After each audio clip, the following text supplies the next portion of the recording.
right, we are live. I got my twin sitting over here, Mr. Umberfug Games. How's it going, everybody? Thanks for joining us live tonight. Wait a minute. Somehow it muted your. There we go. Nice, now people can hear you. There we go. Oh, hello. I don't know what is my voice. You're good, man. Dude, this looks crisp and clean. I love this. Let's double check. Let's see. Oh, it's on Twitch. Okay. You done good? You done good work, lad. Good work. Good. Wait. Yeah. You done good. Oh yeah, lots of beard action tonight. He's definitely gonna outdo me on that area. But let's see. Let me switch over to. Sure, I'm not gonna outdo him on though. Raw sex appeal. I'll tell you that right now. Oh, come on. Where is? It's true. Can you guys? That's how I feel. Can you guys see the live screen on Twitch? I see the live screen on Twitch. Yeah. Okay. I see our faces. Okay, I just had to resize. Here, let me unmute and make sure I can hear. I just had to. Audio, refresh. everything. I just had to. And let me mute me on Yeah, chat. it looks there we good. go. We're good to go. Okay. That means that we're ready to podcast. All right, here we go. Let's go. Let's do this. I just Ready to do some stretches or anything? Man, I just got dizzy. Hold on. Not good. Not good. Not good. Oh no, you locked up. Your camera locked up. It's because I made you move it. There Mine we go. did? No. You're fine. You're fine. Oh, okay. All right. We're good. Here we go. Oh, What's going on? I couldn't Joe handle DeSanto? all this flesh flopping Apex around. Cuddler, how you doing, buddy? JD Kent, as always, thank you, sir. How you doing tonight? All right. Everybody can hear us very well. I'm assuming our sound is Hope good. so. All right. Twitch was working. I didn't check YouTube. Yeah, I think YouTube's working. It just is so delayed. It's just, my God, it's so delayed. Okay. Let's podcast. Here we go. I've only had 20 years of practice, so it's okay. Yeah, exactly. You got way more under your belt They're than I only the do. first platform. In fact, I'm going to ask you advice on live streaming tonight. I forgot to tell you. okay. I'm going to ask you questions. I forgot to tell you that. It's too late. You can't leave. Give up. You can't leave. Just give up on your dreams. I've already got you locked in. You can't go anywhere now. All right. Good. All right, here we go. It feels so weird to have my camera that high. I keep looking where it normally is. Oh, no, you're Sorry, fine, push man. it up. It's perfect. No, you're good. Here we go. 3, 2. What's up, Guardian? Welcome to episode 312 of Guardian Downcast. I'm your host, Todd the Gator. I'm a day one Guardian who loves gaming and especially the Destiny franchise. We're the podcast that's all about your stories, your community, and your destiny. For those of you who may have just discovered our podcast, we're a weekly gaming show with an emphasis on the Destiny franchise. We like to sprinkle in some entertainment, other topics of discussion relating to our hobbies from time to time as well. But we've been producing audio episodes for nearly 6 years now, and it's time to do the live show stuff. So we're live on YouTube, Twitch, that's Todd the Gator, 2Ds, GATR, or our Discord live stage, where most of the Discord members can hear us before we go live, a little bit of pregame, which is always nice. But our normal times are Thursday nights, 9 p.m. Eastern Daylight Time, God's time. We'll also have a replay of tonight's show on my YouTube channel. And of course, the audio version is always available in any of our podcast apps out there, or you can go to our website, guardiandowncast.com, to listen to any individual episodes whenever you like. This week, Kingsley Mack is enjoying his vacation in Vegas with his wife. So I've asked a very good friend of mine to step in tonight. He's been with our podcast since the beginning, nearly 6 years now. In fact, I remember his podcast, Just Some Gamers. And if you haven't, you got to check that show out. Give it a follow. It's Just Some Gamers, JSG. He's wearing a t-shirt right there. In fact, I am. He invited us to talk about our new show, maybe after just 3 episodes. It was crazy. If you want to hear his initial interview with us, go back to episode 5. Yeah, that's right. 5. Hunting for Wabbits and Hazelnuts from August 24th of 2019. He has 2 podcasts, an awesome community where he streams on Twitch, organizes community tournaments all the time, which I'm honored to have said I've been a fellow commentator on one of those raid races he's had. And don't forget about his fantastic live game shows, which I have also been on, which was, God, that was so much fun. You got to check those out as well. But he's just been one of those guys who's just seen it all. He's been through it all. There's too many episodes to list that he's been on as a guest, but I truly consider him a good friend. I know this man has been a good listener when I've been going through a lot of changes in this podcast format over the years, and I can't thank him enough for being there for me. Please welcome Mr. Elmer Fudd Games. How you doing, man? What an intro. I'm all fuzzy inside. Like Aw. I'm not, this could be it, dude. Put everything you just said, get a QR code of your words just now. All and I right, can go on my I'm sorry. tombstone. That's all the butt kissing you're going to get tonight. Sorry, man.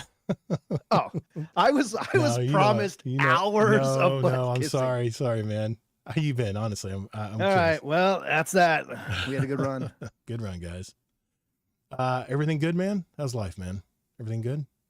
Yeah, dude, we're cruising around, you know. Wyoming's treating us well, loving it. It's crazy hot.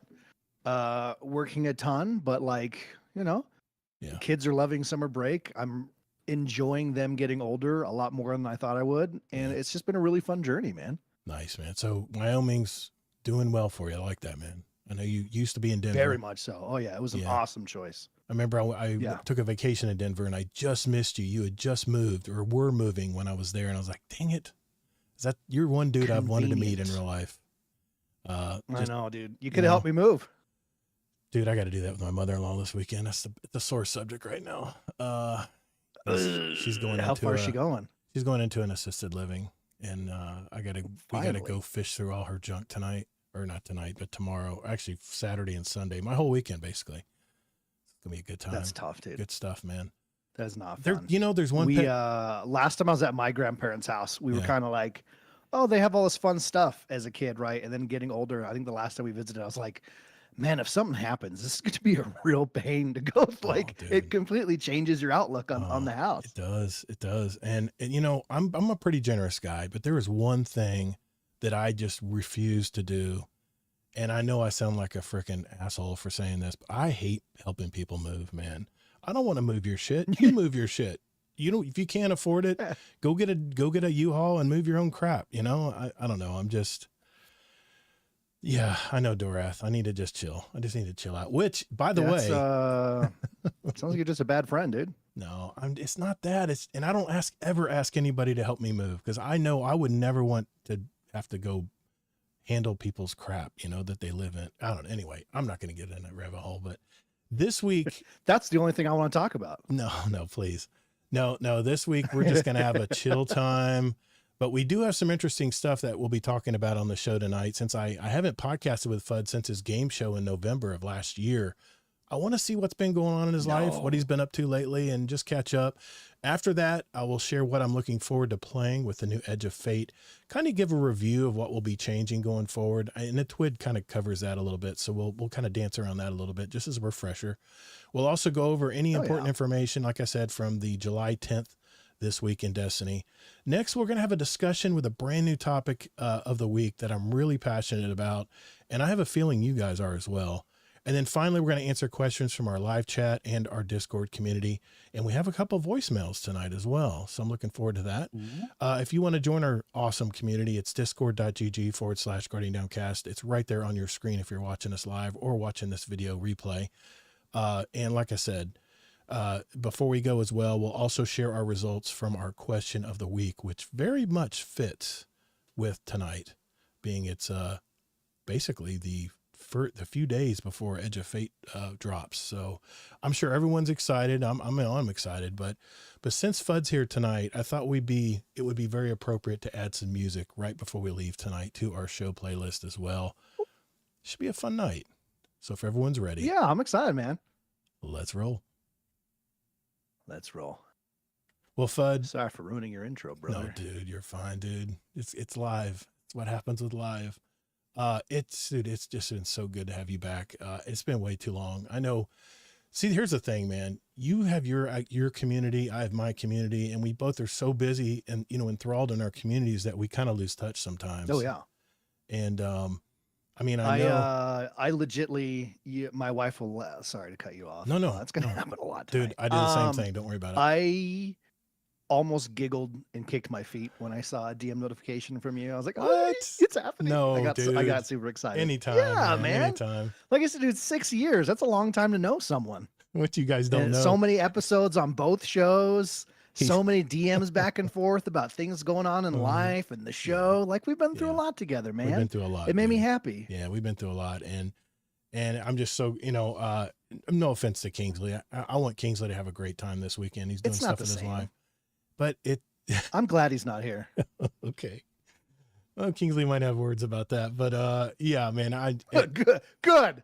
Let him. Monotone ass. It's just good to have you back, man. It's just good to have you on the show. Tell me, how's the podcast been going? I know you have you have two podcasts. The first one is Just Some Gamers, which you've been doing for how long now? How long you been doing Just Some Gamers? Longer than you, but we're way more episodes behind. We've taken a few extended breaks, but that's been going really well, man. We brought on a third co-host, Mr. Eggman54, in case anyone knows who that individual is. Really awesome member of the community. Has been super fun to chat with, and also happens to be Russell, who's been my co-host from the beginning. It's his brother-in-law, who he also happens to game a lot and play stuff. Kids? No. Yeah, kids. Yeah. I got you. Okay. You can do that. Look at this guy's a pro, man. But yeah, this guy's a pro. I'd be all discombobulated if my kids or dogs came in. But I mean, how's Russ doing? Is he doing okay? Here all the time. I know you. I know he was on vacation. Yeah, he's doing good. Yeah. Yeah, he's on a big crazy business, 3-week traveling business trip. So he comes back later this week, so we can get back together and record next week, which I'm excited about. But that dude's traveling like crazy. Yeah. Luckily, his family was able to go with him the first week, which was super cool. So they didn't spend the whole 3 weeks apart, which would be insane to do. But no, he's been doing great. The show's been awesome, man. We've been having such a fun time, just bouncing to topics all over the place. We have a game show coming up. All right. Super excited. Love it. Yeah. And I mean, we're dealing with overlays tonight. I mean, that's what we were doing before the show. I can't imagine what do you have to go through to put all those overlays together for a game show? I mean, I was so blown away when I was on yours at one time, when it was myself, RNG and Kingsley. I think it was against Potato Thumbs. I think. What was it again? That sounds about right. Yeah. No, it was you. I was laughing. It was so much fun. I remember it was. I had so much fun on that. And I was a little nervous. I didn't know how it would, I'm kind of a serious dude, and it's hard for me to get a little levity going, but dude, I don't know, buddy. I've got a UK Destiny Raid Marathon stream that says otherwise about you being a serious little guy. That guy is I don't know if you knew this. I just visited those guys. I was over there in did you really? I was over there in actually right before my birthday. I celebrated my birthday in the United Kingdom, and they sang happy birthday to me, and they gave me a gift. Oh my God, dude. I love that. Hold on. I don't know if you can see it here, but they gave me a brick cord. See it right there in the corner, right-hand corner? It's a placard that I can hang. Okay, yeah. For the brick cord. I love putting stuff behind my shelf unit here because my next camera setup, it'll have more of a wide shot like yours is. You'll be able to see more behind me. But I was so happy. I was blown away that they gave me that, and never made me pay for a drink. I mean, Mr. Heyoka was the consummate host of his country, and everyone I met over there, dude, God, it was so much fun all talking to those guys. I have done so many events, right? And that was the first and only time that an event ended and the entire community of participants got in one voice chat and said, "Can you get in here so we can all thank you individually?" They're so that was insane, dude. Such class. What a great group. Such class. Yeah. Man. Oh and that was such a fun time. Oh, it was great. I was able to even record a little bit of not live, but some pre-recorded stuff when I was at the table at the actual meetup. But at Dorath, I have to just address this. He goes, Gator releases FUD from his basement whenever he runs out of guests and makes him wear matching colors. He put that hat on, sir. He saw that I was wearing my hat backwards, which is what I always wear. Don't let him. He mailed me a gun with a note that said, "Point this at yourself and do what I tell you." I'm terrified for my life. Discord knows different. Discord knows exactly what happened here. In fact, let me pull the stream. Discord's a liar, dude. Discord, Datcord. Who can believe what? I need to pull up the chat for that because I forgot to. But Oh my God. It was so much funny, but it was such a good time, man. In fact, I just messaged Heyoka tonight and I said, I really miss you guys.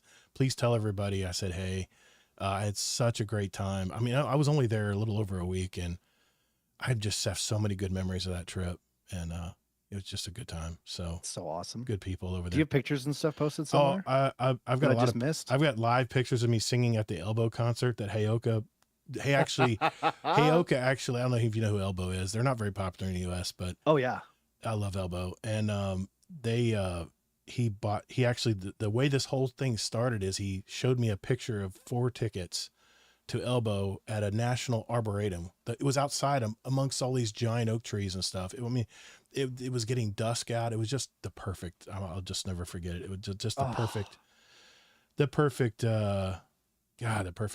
And my wife, which You deserve it all. she was hesitant to go. She was a little nervous because she's like me. She's introverted and kind of weird, meeting new people. And she's like, man, that was the best concert I've ever been to. I said, I know, babe. That was so much fun. So, Heyoka, if you're watching, I know you're not watching now because it's like 3 a.m. right now, but thank you, brother. That was such a good time that we had over there. But back to you. I don't know how that came up, but Yeah. but I know you've been, I loved it. know you've been podcasting with Russ for a long time now. And, A long time, man. We've been best friends since freshman year of high school, man. gee whiz, man. That's like, Yeah, it's a long time together. That's a long time. I'm just curious. I'm asking for a friend. What have been your experiences so far podcasting and doing them live, like live shows? Have you had some?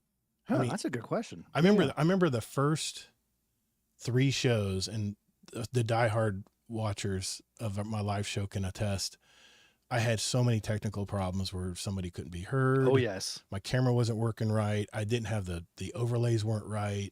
I mean, I was sidelining with ready you to on that quit. one, just doing everything I could to help you out, man. Yeah, I was about ready to just throw my hands up and say, this is just too much, man. I can't do this. But, yeah, but you're smart and you made it. We got here. I mean, I got another overlay too. And we go over the TWAB and some other stuff we're going to talk about tonight as well. But what experiences could you sum up, going live and doing live podcasts and stuff? Cause you still do that today, right? With your Just Some Guardians? I do. Yeah. All episodes are live. Yeah. Wow. I really enjoy that. Like, not everyone gives feedback, so it's like having that kind of like instant, you could say instant gratification of it. Right. But like, obviously the best part is when someone live says, I think you're right. That feels pretty good. Yeah. But I mean, just like being able to have a back and forth, like if there's been a couple subjects we've talked about, right? Where all of us kind of agree on something, but someone in the chat has a different ideal about it. And that makes us look at things in a different light, which brings forward the conversation to a whole different area that none of us had even thought of. Yeah. So the amount of times that's been able to loop in and really help the conversation move. Questions live in the chat about different things has always been fun. And then, I mean, the game shows with a live audience is it's just so much fun because everyone, not just the competitors, I'm having a great time, and everyone in the audience is really enjoying themselves. It's just, it's really nice to have that immediate hands-on, like, back and forth while you're doing the show. I think it adds a lot to it. The chat is baiting me. I'm not taking the bait. Take the bait. No, well, Taco King, take it. Amazing Taco King's like, how else would you justify your truck purchases outside of work use? Come on, man. Gator says he's serious. If it were true, he would have the microcosm already. You got me there, man. I still need to get that damn thing. And then Dorath. He says, I hear Subaru aren't happy with this week's podcast. They're mad Kingsley isn't here with the free advertising about Subaru. Because Kingsley keeps talking about his Subarus. His wife and both own the same model. Hey guys, have you heard about the Crosstrek? The Crosstrek. Man. So I saw you mentioned that, I saw a Toyota Corolla Cross. What? For the first time the other day. Oh, it's I know their answer to the Crosstrek. Yep. I just saw one of those in the wild the other day. Yep. And it looks exactly like a Crosstrek. And I was like, that is hilarious. I thought of Kingsley the second I saw it. I forgot to take a picture and send it to him. See, you don't see many of those kinds of cars. I mean, they're here definitely, but you don't see them as numerous in Florida because it's flat as ever here. It's sand. There's no mountains to climb. There's no icy roads to deal with. Everywhere here. Yeah, Utah, Utah, Denver, Wyoming, like everywhere in this part of the country. It is like every fifth car is a cross truck anymore. It used to be Well, pickup trucks. Now it's cross trucks. Wyoming, I mean, the weather there is pretty brutal, isn't it? Isn't it like just really windy all the time? I know this one guy named Wyoming Not all the Cowboy. time. He's Yeah. just like 40-mile-an-hour winds, like everywhere where he goes. But I mean, when it happens, it can hit real hard, right? But it's not Right. like an all the time thing. okay, You know, okay, there's days where it hits so hard you just have to laugh, especially Really? like me working outside for the post office, right? trying to call, Where like trying you'll to hold open letters up in your a hand. multi-box unit. Yeah, you're like holding on to stuff, and like you'll open a box, and like box number 5 has a vacant card in it, and it just goes boom, and it's just Yep. like Like a 8 states tornado. away. You're like, well, nothing I can do about that. Like, Accidents there comes a happen. point where it's not annoying; it's just funny how Yeah, bad yeah. it is, you know. But it's not all the time. You know, Yeah. the weather really isn't that different from when I was in Denver. It's pretty Yeah, close. yeah. Winters are pretty spot on, you know. Well, not to change topic too early here, but you have another podcast called Get On In Here. I noticed you haven't done an episode since February. Have you just taken a break from it? Or I know, believe me, having 2 podcasts is hard. It is really tough to devote time equally, you know? I've got 50 years experience required. I just started and I've got 3 episodes out and I've got a fourth I want to put out, but I haven't finished my full rough draft yet on it. And I want to take my time. I want it to be done right. So, you know, I love that podcast, man, because it's literally just an honest conversation, just sitting down with a community member, which is what I like doing too. But how's that so been going? fun. Have you just taken a break or? Yeah, it's been tough. Like I started that, we were on a bit of a break from JSG. Like when I moved, we had like a whole bunch of different things happening, right? Where we'd kind of been off for a minute, and I was missing podcasting a ton. And so I was like, well, I'm going to do this this would be a fun idea I've had mulling around where I just do one-on-ones with people in the community so I can get to know them better. Cause like my Discord, people have come in, you know, because we play so many games, a lot of people have joined when we were playing Helldivers a ton of people have joined Red Dead Online, World of Warcraft, Destiny 2, Warzone, Fortnite, Apex. So we've had all these people come in from different games that might not know they have similar interests. It's like, well, this would be really fun so people can kind of get to know each other on a different level than just the game they personally are playing. And that was super fun. And then the DM started were like, hey, what if we start doing JSG again? And I was like, well, I think I can do both. And then quickly learned I can't do both. Life goes on. So brother. it's still sitting there. I really want to jump back into it, but man, it's just like, well, the main thing with that one-on-one conversation is you can't just do like a, hey, like for us, like Thursday nights, we're doing JSG, right? Right. You can't do that for that one. You have to work with whoever the other You have to go guest with their is, you know, schedule. in the community. Yeah.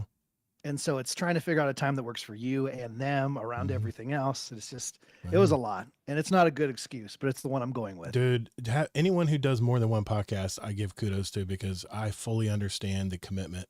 And you really have to be disciplined to have 2 podcasts because there's weeks you'll just be like, I really want to make another episode over here, but I really got to focus on this right now. This is hot right now. You know, we got Edge of Fate coming out right now. We got to focus on that, you know? But, well, it's one thing if it's your full-time job, but it's like, yeah, this is you a know, I work hobby. full-time Yeah, and I it's don't get like, paid anything for this. I could record, get on in here, or I could play Dune Awakening. Exactly. You know, like, Exactly. I know, man. and Dude, I'm going to choose playing video games every time. My play time has like been halved ever since I started a podcast. I didn't realize that was, I was going to ask you that too. What would you tell someone who is thinking about doing a live show or podcasting? One thing I would tell them is your game time will be halved because now you're a content creator and now you have things you have to do while everyone else is gaming. And it can be frustrating sometimes, but I mean, do you agree here or do you have anything else to add to that or? I mean, I absolutely highly recommend everyone at least try it. You know, like everyone has an ideal or something they're passionate about. And I think your idea should be shared. It's so easy to get into for free anymore. Yep. Most everyone has some sort of, you know, most of these headset microphones even are like, it's passable to even just start your own little show. Well, I mean, you can edit an AI now. It's tough. Yeah. Yeah, no, absolutely. I mean, like Podbean, not to drop any names, right? But that's who I do all my stuff through. But like they have a tool where you can just like click a button and it puts you into a room to record something, and then it'll immediately let you edit it in the website and upload it from there. Like things have never been easier to get into podcasting, which is awesome. Yeah. Obviously, there's a few podcasts out there you go, maybe everyone shouldn't have a microphone, but hey, you should try. Yeah. I mean, you're gonna get those where it sounds like a tin can, and there's not much you can do. But I tell you, with the way I used to use Audacity, not Audacity, gee whiz, it escaped me, but it was called Take your time. Adobe We're here for you. Podcast. Adobe Podcast. It used to be free. Oh, okay. Yeah. You could pop in a track, because I have a client who's a professional editor, and he says, "Dude, watch this." He goes, he showed this one clip where it was really like tin can, and he threw it into into the AI, and within a minute, it sounded professional, no breaths. I mean, everything was so well. It was like a professional podcast, and all he did was just enter the file in there. It's so easy now. But I don't know. That's crazy. It's crazy what AI can do now. I mean, I can go down another side road on that, but yeah, you know what? Also, highly recommend be lazy about it, folks. You know, like Todd is very meticulous and he spends hours doing stuff. You know what I mean? Like, I'm getting smarter. I do the live show, right? And I take the like whatever happens approach, right? Yeah. If I have to edit something out, I will. But for the most part, I get my levels right before I stream it. I Smack it take on the the ass. video, drop it into Audacity. It converts the video file into audio. Yeah. Do maybe a couple tweaks, and I upload it. You know what I mean? I hear Like, you. I mean, just do some pre-work and it's set. well, I mean Be that's lazy. that's true. I mean, it's good to have a raw conversation, and I've had people that edit too much where it sounds too like robotic. You just can't do that. You have to have natural. I mean, this is where I'm never really worried about AI ever taking our jobs, because and Amazing Taco King nails it exactly here. He goes, true, but the memories you make with the community make up that minor hitch, especially when you're Amazing Taco King, isn't it? Right? Yeah. Okay. I didn't catch that was part. fantastic. Nice little plug there. Amazing Taco King. But yeah, I mean, interacting with your community is, I mean, AI is really going to have, I think it's a long ways away from doing something like that. But, I don't know, man. I mean, I just saw Dado as a guardian, a cartoon guardian, talking on the camera the other day. I'm like, what the hell? That's AI. Yeah. That's AI. Well, that stuff's cool. That stuff's really cool. different. It's not this. It's different. It's that's an AI pre-imaging over something, right? The VTubing It's way over and my whatnot. head. But Yeah. yeah. I mean, obviously, some like there's already times where like that stuff scares me because I feel like it was 6 months ago. You'd be like, oh yeah, that thing has 9 fingers. That's AI. Yep. And like 2 months ago, you're like, I can't tell anymore. I'm going to be an old person on Facebook getting fooled by every picture I see. You're going to be your grandma. You're going to be your parents. Yeah. Mom, don't 100%. click on that. Yeah. No, that's a clone. No. Now someone's hacked their Facebook. Moonwalking cat. Yeah, someone's hacked their Facebook account again. There we go. Now I'm getting 10 friend requests from my mom again. Yeah, it's brutal, man. But what I wanted to ask you is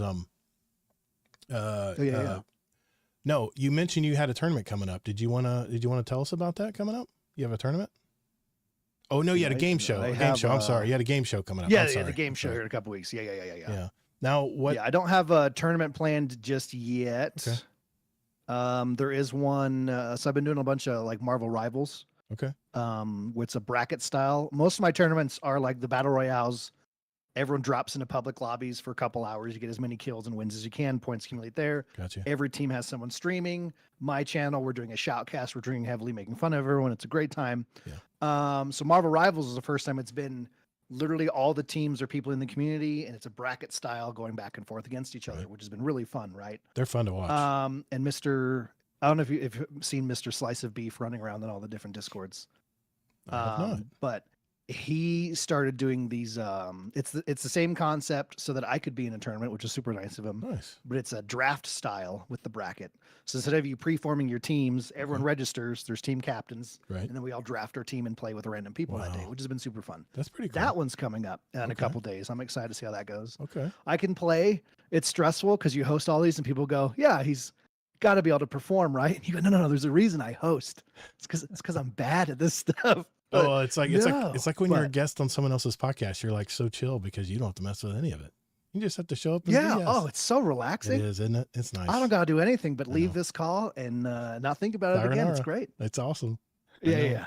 I was on. But we have a game show coming up. Yeah, It'll good. be episode 150. Very excited for that. It's a cool milestone. Oh, you integrate them Again, into we're just some way- that Guardians. shows you- That is awesome. Just some gamers. Yeah. Game show over there. That's right. Used to be And just one. it should be a good time, man. Awesome. Should be a very good time. I've got some really fun things planned. We've been messing with some things every game show. So keep your eyes peeled for that. Hopefully next week with Russell being home. Okay. So what is that? The 17th, if not, it'll be the 24th. Sometime in the next Yep. 2 weeks. And all you got to do, guys, Yeah, it's yeah. twitch.tv/ElmerFuckGames, just like you see it on the screen there. And he streams everything, his shows, his game shows, everything on his Twitch. And it's really a fun community. I can't say enough about it. Thank you, man. I used to be in there all the time, and then I pissed off one of your community members. I was like, okay, I need to take a break. I need to quit bothering this Who'd you girl. piss off? Bees. I think it was No. Bees a long time ago. Oh. Yeah. Bee's not actually bothered by anything, buddy. Okay. Well, anyway, Yeah, it's a bit, buddy. I You gotta- know you it's gotta a read bit, past but the I bit. could tell she was having a bad day, and I was like, okay, I need to relax here and quit. Well, come back to I me, will, darling. I miss you. I will, sir. I'll be back. I'll be back to say hello. Okay. Everybody will go, Todd, who? Because we pray to his holy Montiness every morning in the Discord. So I love it. That's what I like. I like stuff like that. That's pretty cool. Dorath, I deleted Twitter and everything meta months ago, and I don't miss the cesspools of hate. So I don't have those. I hear you, man. I'm very limited on 100% agree. on my stuff. I mean, I do what I need to for the show. If I need to, I need to post something, and I mainly keep on Twitter just to see what Bungie's saying, because we have a lot of our Discord channels. Our Discord news channels are tied to the Bungie Help channel. So anyway, speaking of gaming, what have you been gaming, man? What have you been doing this week or this last month? I mean, I know you play a lot of stuff, so I mean, I can sit here a while if you need to just go down the list. My life, it's mostly been 2 games right now. This is a shock. Usually it's a Yeah. list of 5 things I throw at you, right? Mhm. But Dune Awakening has completely I've heard good things. ruined my life. I've heard it. My children think I'm a joke. My wife is probably going to leave any moment. But the game is great, and that's all that matters, right? And then I haven't been sleeping at all because I also made the dumb mistake of getting back into World of Warcraft again. So, Oh wow, I know you were big into oh that. yeah, oh wow, indeed. Yeah, exactly. Oh, I love it. Now, I go back to that constantly. all right, now I gotta ask you a question on Dune Awakening. Do you have Bring one it. of those? Do you have one of those? What do they call them? Heliocopters, where you're crushing people that are running. The on the ground? ornithopters? Ornithopters. Yeah, baby. I just built one up that has rockets on the side that I can shoot and stuff, ready for the deep desert. I Ooh. saw their patch notes. They said, "Well, we're not gonna fix the ornithopter, but we're just gonna give people on the ground launchers where they can shoot at you now." So yeah, I'm like, okay, Yeah. people are Yeah, still there gonna get was squashed. there was a PvP meta, right? That's where you could it was supposed to be you'd land and fight, and then people were like, well, if I land my ornithopter on you, you're dead. Yeah, And so it was just like that's what people it are seriously doing. looked like a bee's net, like a hive, right? Of just just stuff bouncing off the sand Oh, my everywhere. God. And people are hitting the sand so much worms are popping out, right? And so yeah, they're like, well, Oh, we my can't God. fix you landing on people, so here's a rocket launcher. Oh my God, I don't Which know is why. great. I don't know I why I'm love not it. playing this game, but I mean, I've been so busy with Claire Obscure. I made a It's a King- masterpiece. Kingsley and I made a gentleman's wager a couple of weeks ago, and there was a deal. I had to play the story mode of Claire Obscure Expedition 33, Mhm. and he had to watch both full seasons of Andor, because he always thought Andor was stupid. I'm like, dude, that is the Star Wars series to watch. Even if you're not a Star Wars fan, Andor is just a fantastic story. And it was really good. So he's I feel like almost done with season 1, and I'm 80% done with the story on Claire Obscura now. which is sad because he has a way easier part of the deal. No, right? no. Like you have to sweat your way yeah, through parrying and dodging, it's right? so much fun, dude. And he just has to lay back with a Yeah. bag of chips and just let I- something happen. yeah, you know but what I mean? He has more time. I don't know. I started comparing it. He has to watch 24 1-hour episodes. So that's 24 hours he has to put in. And I'm True. already He 20. I'm actually 21 hours into Claire Obscure. Ooh, So we're getting close. I'm getting close. Yeah. Kingsley was watching my stream one night, and he goes, "Yeah, you're about 80% there." I'm like, "Okay." So I'm going to the Pinterest Hell yeah. painters now. So I've already fought the Oh, big hell yeah. I've already fought the big baddie, one of the big baddies before that. So I'm on from that to see what's next. But my God, the one it Masterpiece of a game, dude. well, I'm going to get into this later. It ties in with our topic of the Okay. week, so I'm not going to get too far into it, but I just letting you know, man, that it's just a gorgeous game. I've had so much fun playing it. But anything you've been watching, shows or movies or anything like that? What's your show? So we do. I think I mentioned this last time I was on the show. For a couple of years now, we do a movie night every Wednesday as a Yeah, family, right. and we rotate who chooses the movie, right? Right. So my wife, when it's her turn, she's going through all the Harry Potter movies. Right. So we just watched the third one, Prisoner Mhm. of Azkaban, Okay. which my kids absolutely lost their mind at all Yes. the time stuff that happens. Like you're watching them do all the stuff from Yeah. earlier in the movie. They were like losing their shit, right? Right. We're going through the Indiana Jones movies on my turn, and the kids have been really enjoying that. My son is going through all the Marvel movies. Oh, wow. So we just watched Guardians of the Galaxy, the first Awesome. one last week. We're there in the MCU, and they have just been blown away. My daughter, who didn't think she'd like any of these, I think she's been enjoying the MCU more than my son. And then my daughter just chooses a musical every week, and it's been awesome. On a side note, as a parent, right? This has been really great for the kids. For the sheer fact that it used to be if we watched older movies, because as we all know, pacing is a lot different back in the day than it is now. Everything is boom, boom, boom, Bam, cut, bam. cut, cut. Yep. Next thing, instant gratification, right? Yep. They used to get real bored watching slightly older movies, right? And doing this movie night where we sit down and watch every week, like they've gotten way more used to some of these pacings. Even my 6-year-old son will like sit there and watch, you know, I'm trying to think of the last like older movie we watched that was like slower, and he was locked in and understood Well, the pacing. It was the old- awesome. So the it's been old, great for them. The old like the Hulk movies were very slow. The old Hulk movies. Yes, yeah. Those are really slow. Absolutely. Yeah. Even Well, some I of the mean, even Iron Man like, movies were slow, you know? Very true. Or while the original trilogy of Star Wars compared to the newer ones Oh, yeah. also are Oh, my slow, God, right? Yeah, definitely. But compared to sci-fi before that, that's one of Mhm. my favorite stories from my mom.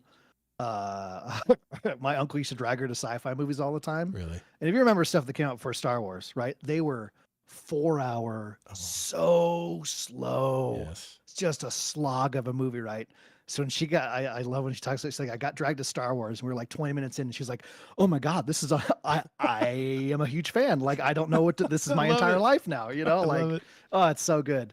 But no, as a parent, folks, highly recommend force your kids to watch older movies so they can get Yes. used to like, hey, it's okay to slow down and not have 8 things happening at the screen at once. It's been great. The recent But no, yeah. So all those, and then I'm very excited. The big thing coming up, obviously, is the new Superman movie Oh, dude, that comes out tomorrow as of recording. So excited to go. I see tried to that. book it for this weekend. It's all sold out, man. All sold Oh yeah, out. absolutely, dude. And what's funny, IMAX and Dolby theaters sold out, but the regular digital movies, Yeah. nobody wants to watch it in digital. You can get you can go to the regular digital Yeah. theater. You can tell, and I hope this sends a message to the AMC and then movie theaters franchises out there. Put IMAX and Dolby theaters in all the screens. When they do that, people will return to the movies because they want that experience. Yeah, they want yeah. to see the rumble when Superman flies over them. That's why you go. Yeah, Exactly. You want to be in the love movie. I can't go till Tuesday. Everything's locked down until Tuesday. It's crazy, man. I know. It's this is so cool. You know, I saw some previews on the movie from the interviews from the characters, and my God, man, this is a total different take on Superman.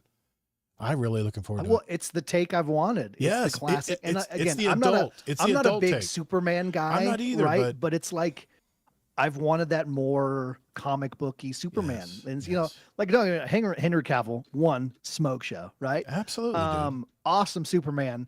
But I don't know. It was just like, yeah, I'm Superman, grr, And I'm excited for this, like the Superman theme to kick in. You know what I mean? Yes. With the bright colors and the flag, Absolutely. I'm pumped, dude. I mean, what was Henry Cavill was in that Mission Impossible movie. I remember he was like, Oh my! I mean, that's Dude, the most when he badass reloaded move his ever I've fists, ever seen. Yeah, when he was pumped, he just got so those good in fists. that movie. Oh my God, he looked badass. He had to really build himself up for that movie. Anyway, we're fanboying out here. Well, I did I'll talk about Henry Cavill for the rest of the night. I dude. bet. I did see 2 movies this last weekend for 4th of July weekend. The first movie I saw in the Dolby Theater is the 7th movie of the series, Jurassic World Rebirth. Now, the critics give it 52%. They were not enthused, but the audience was right around 72%, which is, to me, usually I can read audience scores. It usually means that Yeah. for a majority of the people, it was okay. And, Yeah. I really knew what I was going into with this movie. I think everyone does these days when you watch a Jurassic World or whatever. But I really wanted to see some more badass dinosaurs. So off we went to see it. what can I say here? I mean, the story's pretty lame. It's the same old story. Scarlett Johansson, she kind of stole the show. She was just really good. As she does. She and you know, I don't know if you knew this, but she's the highest paid actress to date for a movie now. A fun fact. I did see that. Yes. That's Yeah. awesome. That's awesome. But in the end, you know, it's what I wanted from the movie. Just some mind-numbing entertainment, really. I give this one 3 stars. It was just okay. I mean, if you know what you're going to see, big badass dinosaurs, and there's some badass dinosaurs, let me tell you. What's the thing is a lot of people, and I think we're getting back into that, right? Where like, yeah, it's cool to have like a crazy movie experience that like blows your mind. And there's so many hooks, you know, and like, oh, I didn't see that coming, or like stuff that really makes you think, or is art on a whole nother level. yeah. Like at the same time, sometimes I just want to go to the movies and be like, Exactly. hell yeah, that was cool, you know? There's a reason And that these movies that make was money. gone for a while. Yeah, absolutely, man. Sometimes, guess what? Life sucks. We want to just be entertained. You just want to escape. Is that you, so you just wrong? Want to, you just want to feel like you're in Yeah. Jurassic Park, you know, running from this big ass dinosaur. It doesn't even look like a dinosaur. Dude, I got to admit, Yeah, dude. the new dinosaurs they made, there was a bunch of hybrids that they mixed in this. I'm not going to give too much away, but holy shit, some of them are scary as hell, man. I mean, I was like, yeah, I'm holy crap, excited. man, that is awesome. The second movie I saw, well, I did see it in the highly promoted F1 movie starring Brad Pitt. He's a washed up race car driver who has a shaky past, and his longtime friend and competitor at the time, played by Javier Bardem, who was a new owner of F1, calls him in to help turn his last place team around. I mean, he had 0 points. And mainly, though, to help guide this young, talented driver that they just hired and are trying to season him, you know, get him to learn the ropes and get him to settle down and be a little more wiser in how he drives and stuff. You know, it's a pretty played out story. I mean, I think it was nicely done. It had good mix of racing with the personal relationship stuff, you know, sandwiched in between. My wife thought there was too much racing. I thought it was perfect amount of racing for me. But I tell It's you called what, F1. There should be a ton of racing. exactly. But you know, the ending was really epic, which is what it just really what put this movie higher up on my rating. Rotten Tomatoes gives it 83% certified fresh from critics, and the audience loved it, 97%. I have to agree with the critics on this one, though. I give it a more conservative 4 stars. It's a very good movie, but on the edge of great. And if you wait for that ending, you don't even know what's going to happen. It's that good. So, and like you said, Superman is out, and as soon as I can get into a theater to watch it, and I can pre-book, and I just didn't book early enough, I guess. It's already sold out all weekend. So doesn't matter. I'm going to be moving my mother-in-law's apartment, so I'll be busy anyway, but probably Tuesday. Could really help you move. Superman would be a big help. I'm thinking Wednesday, because Tuesday's Edge of Fate. I definitely, I do want to see that F1 movie. I gotta You'll love say, it. I've been like this, I mean, like Brad Pitt is the man, right? I love Brad Pitt. he's And just this, got that like, quality. Not that he ever like went away, but this like revitalization of his career has been awesome. Yeah. It's like Bullet Train, one of the best movies I've seen It's in a funny. long time, right? He was That's so good. good in it. Yep. Did you see that was it on Apple, that Wolves movie with him and George Clooney? That was very good. The ending, That the ending was was the ending phenomenal. I was like, the ending, what the fuck? I was like, what the hell's going on? Yeah, here? yeah, yeah. But the ending was, That was a great movie. It was a good movie. It was very good. Yeah, it was a good great. movie. I love me some Brad Pitt. Yeah, so yeah. I definitely want to see F1. And Brett, I mean, come on, Pitt and Clooney. I mean, I want to see an Ocean's 14 or whatever. I want to see another one. Yes, please. I love that kind of stuff. But I did see this new Apple comedy series. If you have Apple TV Plus, starring Owen Wilson. I mentioned this last week. Owen Wilson and Mark Maron. It's a comedy series about a washed-up pro ex-golfer who finds this young kid who thinks he's the next freaking Tiger Woods. You know, the story again is kind of played out, but man, it's really well done. I just watched episode 8 last night, and it's very entertaining and it's funny as hell. So, the usual stuff I usually watch through the week. I won't get into too much of that because most people know what I'm watching every week. But Fantastic Four Origins, remember, is out the end of this month. That I'm going to definitely be watching. It's more of a stripped down historic view of how the Fantastic Four became to be, which sounds good. I like origin stories. Anything on your radar coming up that you're looking forward to other than Superman? Not to put you on the spot. Superman's a big one, man. I love me is. some James Gunn. It Let is, me man. see some upcoming movies here. I know there's a few, and they're just not on the top of my head right now, right? It's all right. Oh my God, I'm looking at a list. I don't recognize any of these. There's a lot of artsy movies coming. I've looked ahead. There are a lot of artsy movies, which is cool that we get to see some of that though. I that's what I tend to go to. I do like me an artsy one every once in a while. I like a movie that's kind of complicated, you know, especially on the human element. So I usually tend to go to that kind of stuff. But you know, you don't have to mention anything. Apparently not. This is crazy. Yeah. Oh, I'm looking at the list. I don't think I'm actually excited for anything that I know about coming up. I think the summer blockbusters are here, and I think Superman's the last big one. Here, yeah. There's some big ones coming up in the fall. Naked Gun. Yes. Yes. I am very excited. I think that's out in Naked August. Gun. I think it's August. I can't remember, but I think it's August 1st. Yeah. We're pretty close to that. That's Yes. gonna be hilarious. That one I'm very excited for. Shit. I did see a trailer. Now we're popping. I found an actual list that has pictures of movies, so I can go off that. There's a Jordan. There's a trailer Jordan for Peele. that Guns Up movie. Yep. There's a Jordan Peele movie Guns coming out Up. too about football, playing football. It's kind of like Any Given Sunday kind of movie. It'll look really good. It's very serious though. From Jordan Peele. I can't remember what the name of it is, but that one I saw the previews from that this weekend. Yeah, I mean Jordan Peele. I mean the guy's a genius. He just got the pulse on what everybody wants to watch right now. So I'm looking forward to anything that puts out. Well, I'll tell you what, man. I appreciate you catching up with me. We got so much to cover tonight. So if you're ready, I think it's time for This Week in Destiny. So we'll be right back. In Destiny. We'll be right back. Destiny. Okay. I love it. Destiny. Hey, did you want to make a live ad for me? I know. I can. I'm trying to make some new transition ads for the audio version. Okay. I figured we record just a few bits here and. High energy. Okay. Yeah. Hello. Well, you know the one I always tell people as I sell, hey, this is Umberfud Games. You're listening to Guardian Down Cast. Guardian Down. Here we go. Cast. I hope you're enjoying yourself as much as I am enjoying myself. No. This is right the guy. now. Was that good? This is the Was guy. that good? No, this is the guy I want.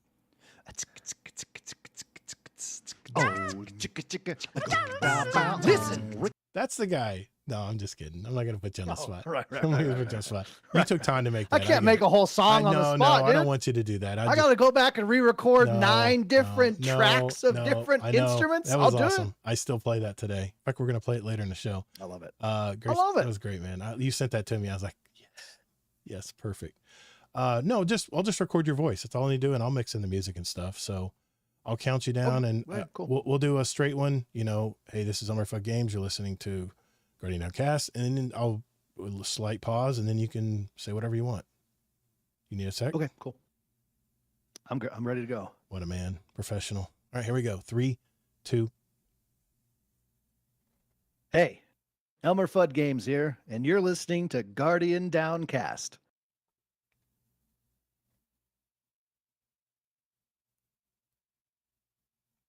Oh, keep rolling. If you're listening to any other show right now, I will break into your house and destroy your kneecaps. I will twist off the headboard of your bed so when you go to stretch in the morning, you fall between the crevice. Guess what? Dog hair and old socks. Disgusting. No one wants that, but we want you to listen to this podcast. How's that? Was that good? I like it. Perfect. Thank you, sir. All right. That's good. I like it. All right. Arisen Phoenix, how dare you play your podcast at 1.4 speed? Come on, man. Listen, this guy's playing at 1.4. You know, I can't do that, man. Because I want to hear the inflection in people's voices. It just has to sound natural to me. It's the only way Kingsley sounds like a real person, though.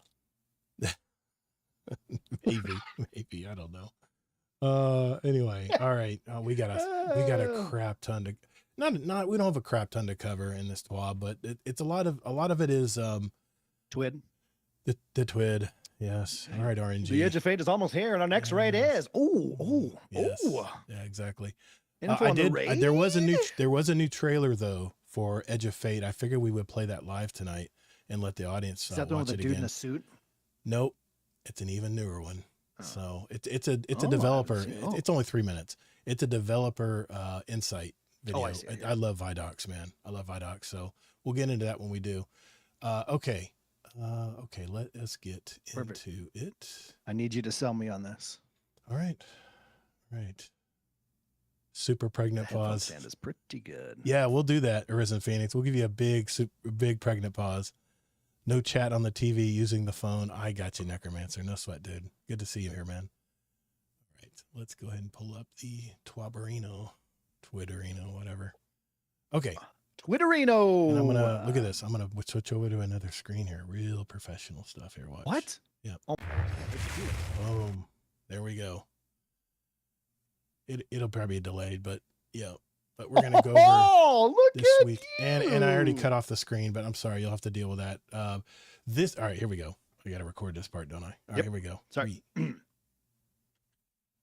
Okay, this week in Destiny for July 10th, 2025. This week in Destiny, we are just a few days away from our next expansion, The Edge of Fate. Ooh. So how about we give you some more info about what is to come to ease the wait. We also have info about the next raid, including its name. And believe me, that's all they tell us. So check out the topics below and we'll get things started. The Edge of Fate is almost here, and our next raid is Rite of the Nine ends soon. There's a brief 002, which is some lore stuff, which I prefer people just to read because I'm terrible at reading that kind of stuff. Want to see the new artifact? Is that another Yes. 00 agent? No, it's just something else. Our new artifact we're going to talk about tonight, the armor mods update we're going to talk about tonight, and let's go over the incoming changes. And Bungie Store has a good sale going on right now, so Let's go. there we go. Edge of Fate, there was a launch Sorry, too much trailer. hype? This is the one with the phone, but everybody's excited. I think we can go that without set. But he had this is what I wanted to play for everybody on chat tonight. This is an actual developer insight called Taking Control. So I am going to actually have Mass this. Effect 2. I actually have you know. On. I will get it ready to press play so I can watch it live alongside you because I have the twit open. I've got. I'm trying to find it here. Yeah, there it is. Here it is. Here it is. Here we go. Here it is. Here we go. Orin has lived so many lives in Destiny. She was a Golden Age human, and then awoken, and then a Guardian, and most recently became Emissary of the Nine. But it turns out it's an awful job. It radically alters your body. You surrender your control to beings much larger and more powerful than yourself. Orin traded liberty for power, and she's realizing it wasn't worth it. And so she makes a big choice. She chooses to quit. Leaving the emissary position with a vacancy the Nine need to fill means that she's got one more role to play. Mentor to her replacement. Orin is reclaiming her agency. And when she makes that choice to quit, it raises a dozen new questions. What can happen if the emissary isn't around to stop something? What does quitting a 4-dimensional job do to a 3-dimensional brain? And most importantly, who is her replacement? How hard are the Nine going to have to search to find one? This release is about serendipity, that magical sense of finding desirable connections by chance, except here, chance isn't involved at all. Something more powerful than we are is. Great stories aren't built on the plot happening to characters. It's built on characters making choices that change the world. And Orin's choice to quit is what ignites the entire saga. My will is my own.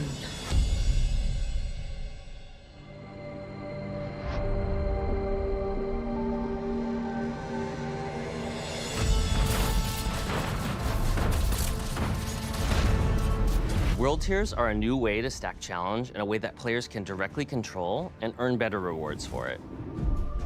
Each world tier increases the power delta versus enemies, adds new banes that change the way you approach encounters, and unlocks more secrets and pursuits to chase on Kepler.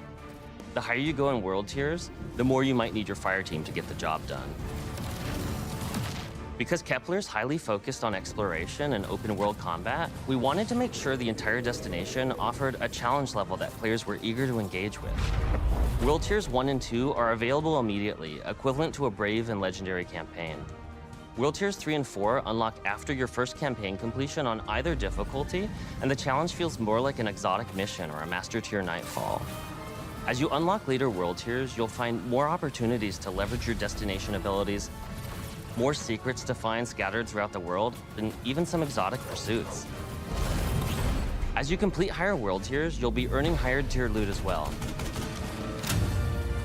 Players can work their way through Legendary and Fabled tiers, climbing in Gear Tier and Power. And then on Mythic, the highest world tier on Kepler, you'll also be able to unlock a unique armor variant with its own set bonus. This system is really about charting your own course, coming up with new strategies, uncovering hidden secrets, and earning cool loot along the way.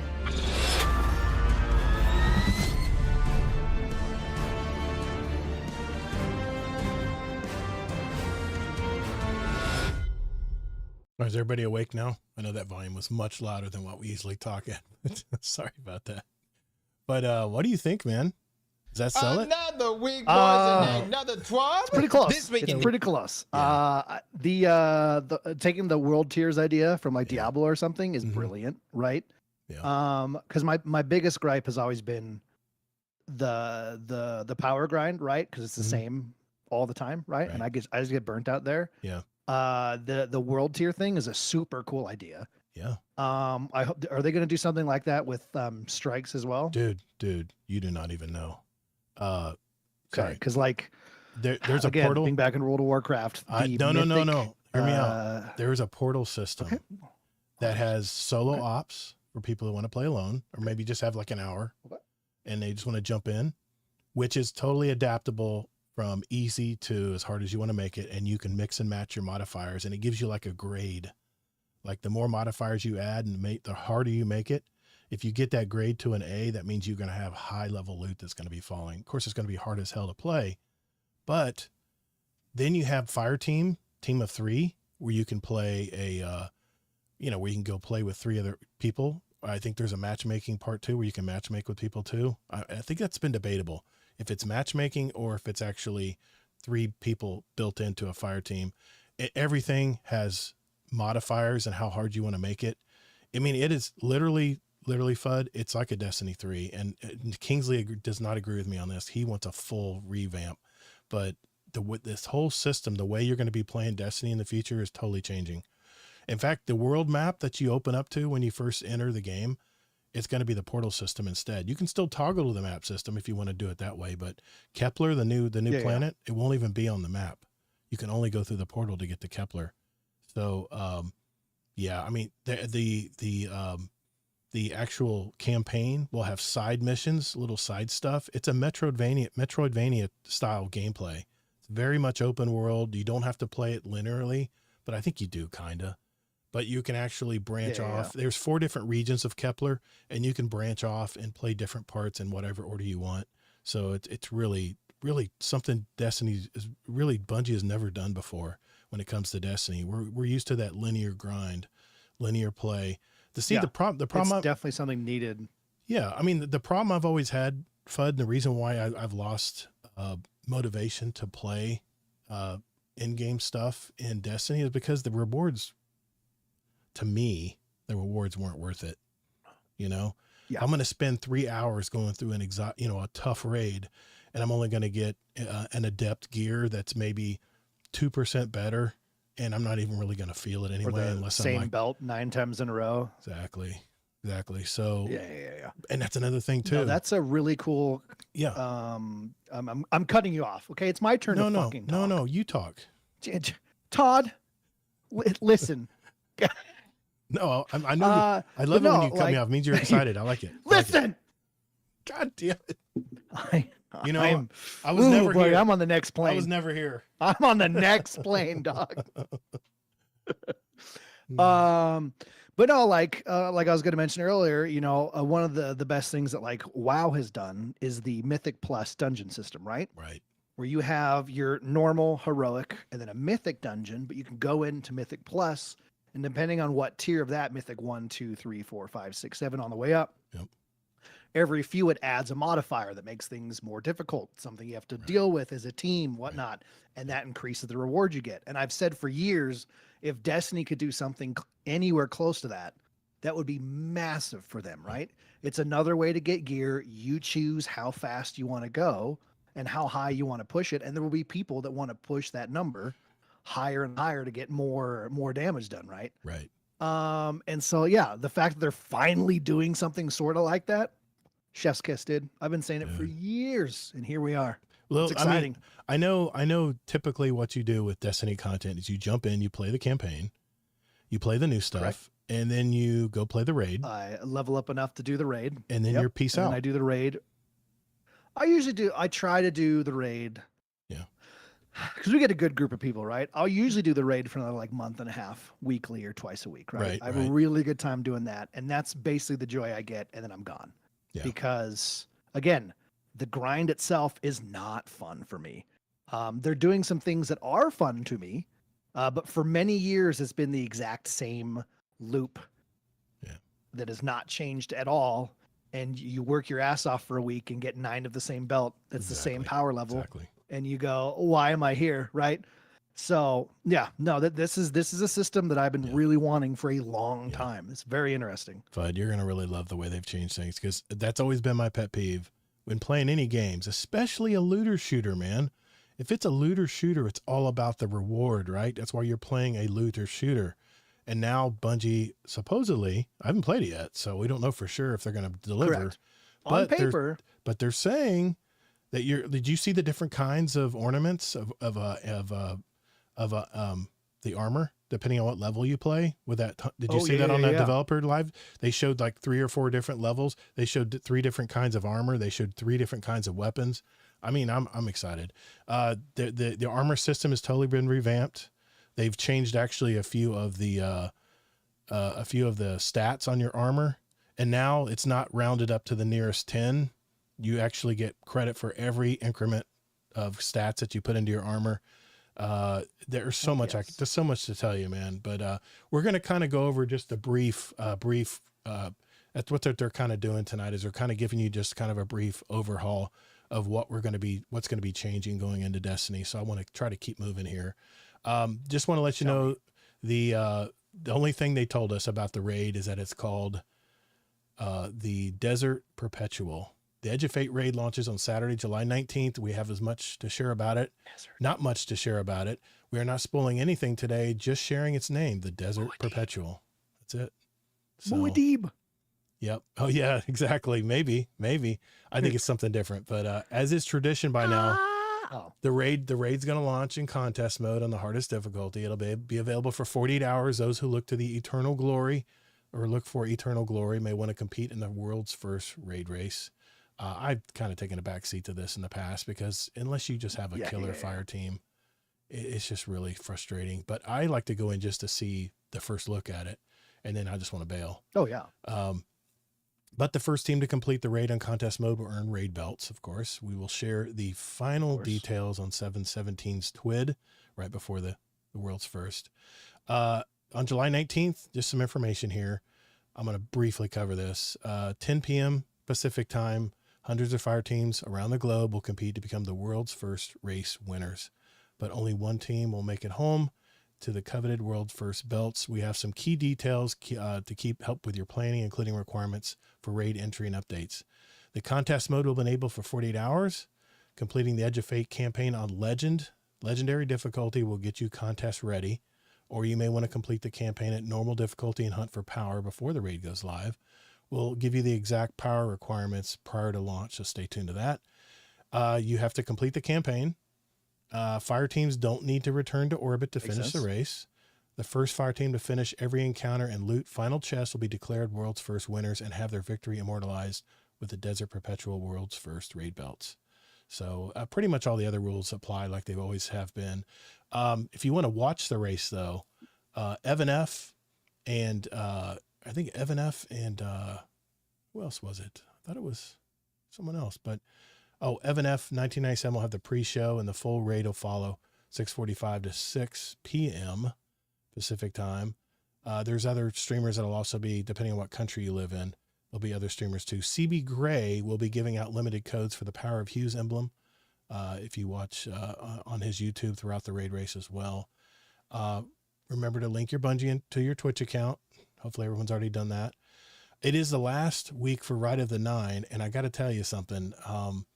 This was supposedly Ludapalooza week, and there was an article by, was it Tassie? No, Ethan Gotch, who said people were deleting their characters and coming back and farming these free cosmetic items that they were giving. If you log in every day this week, it's Ludapalooza. You get a free item from the Edge of Fate, from the Ride of the Nine vendor. And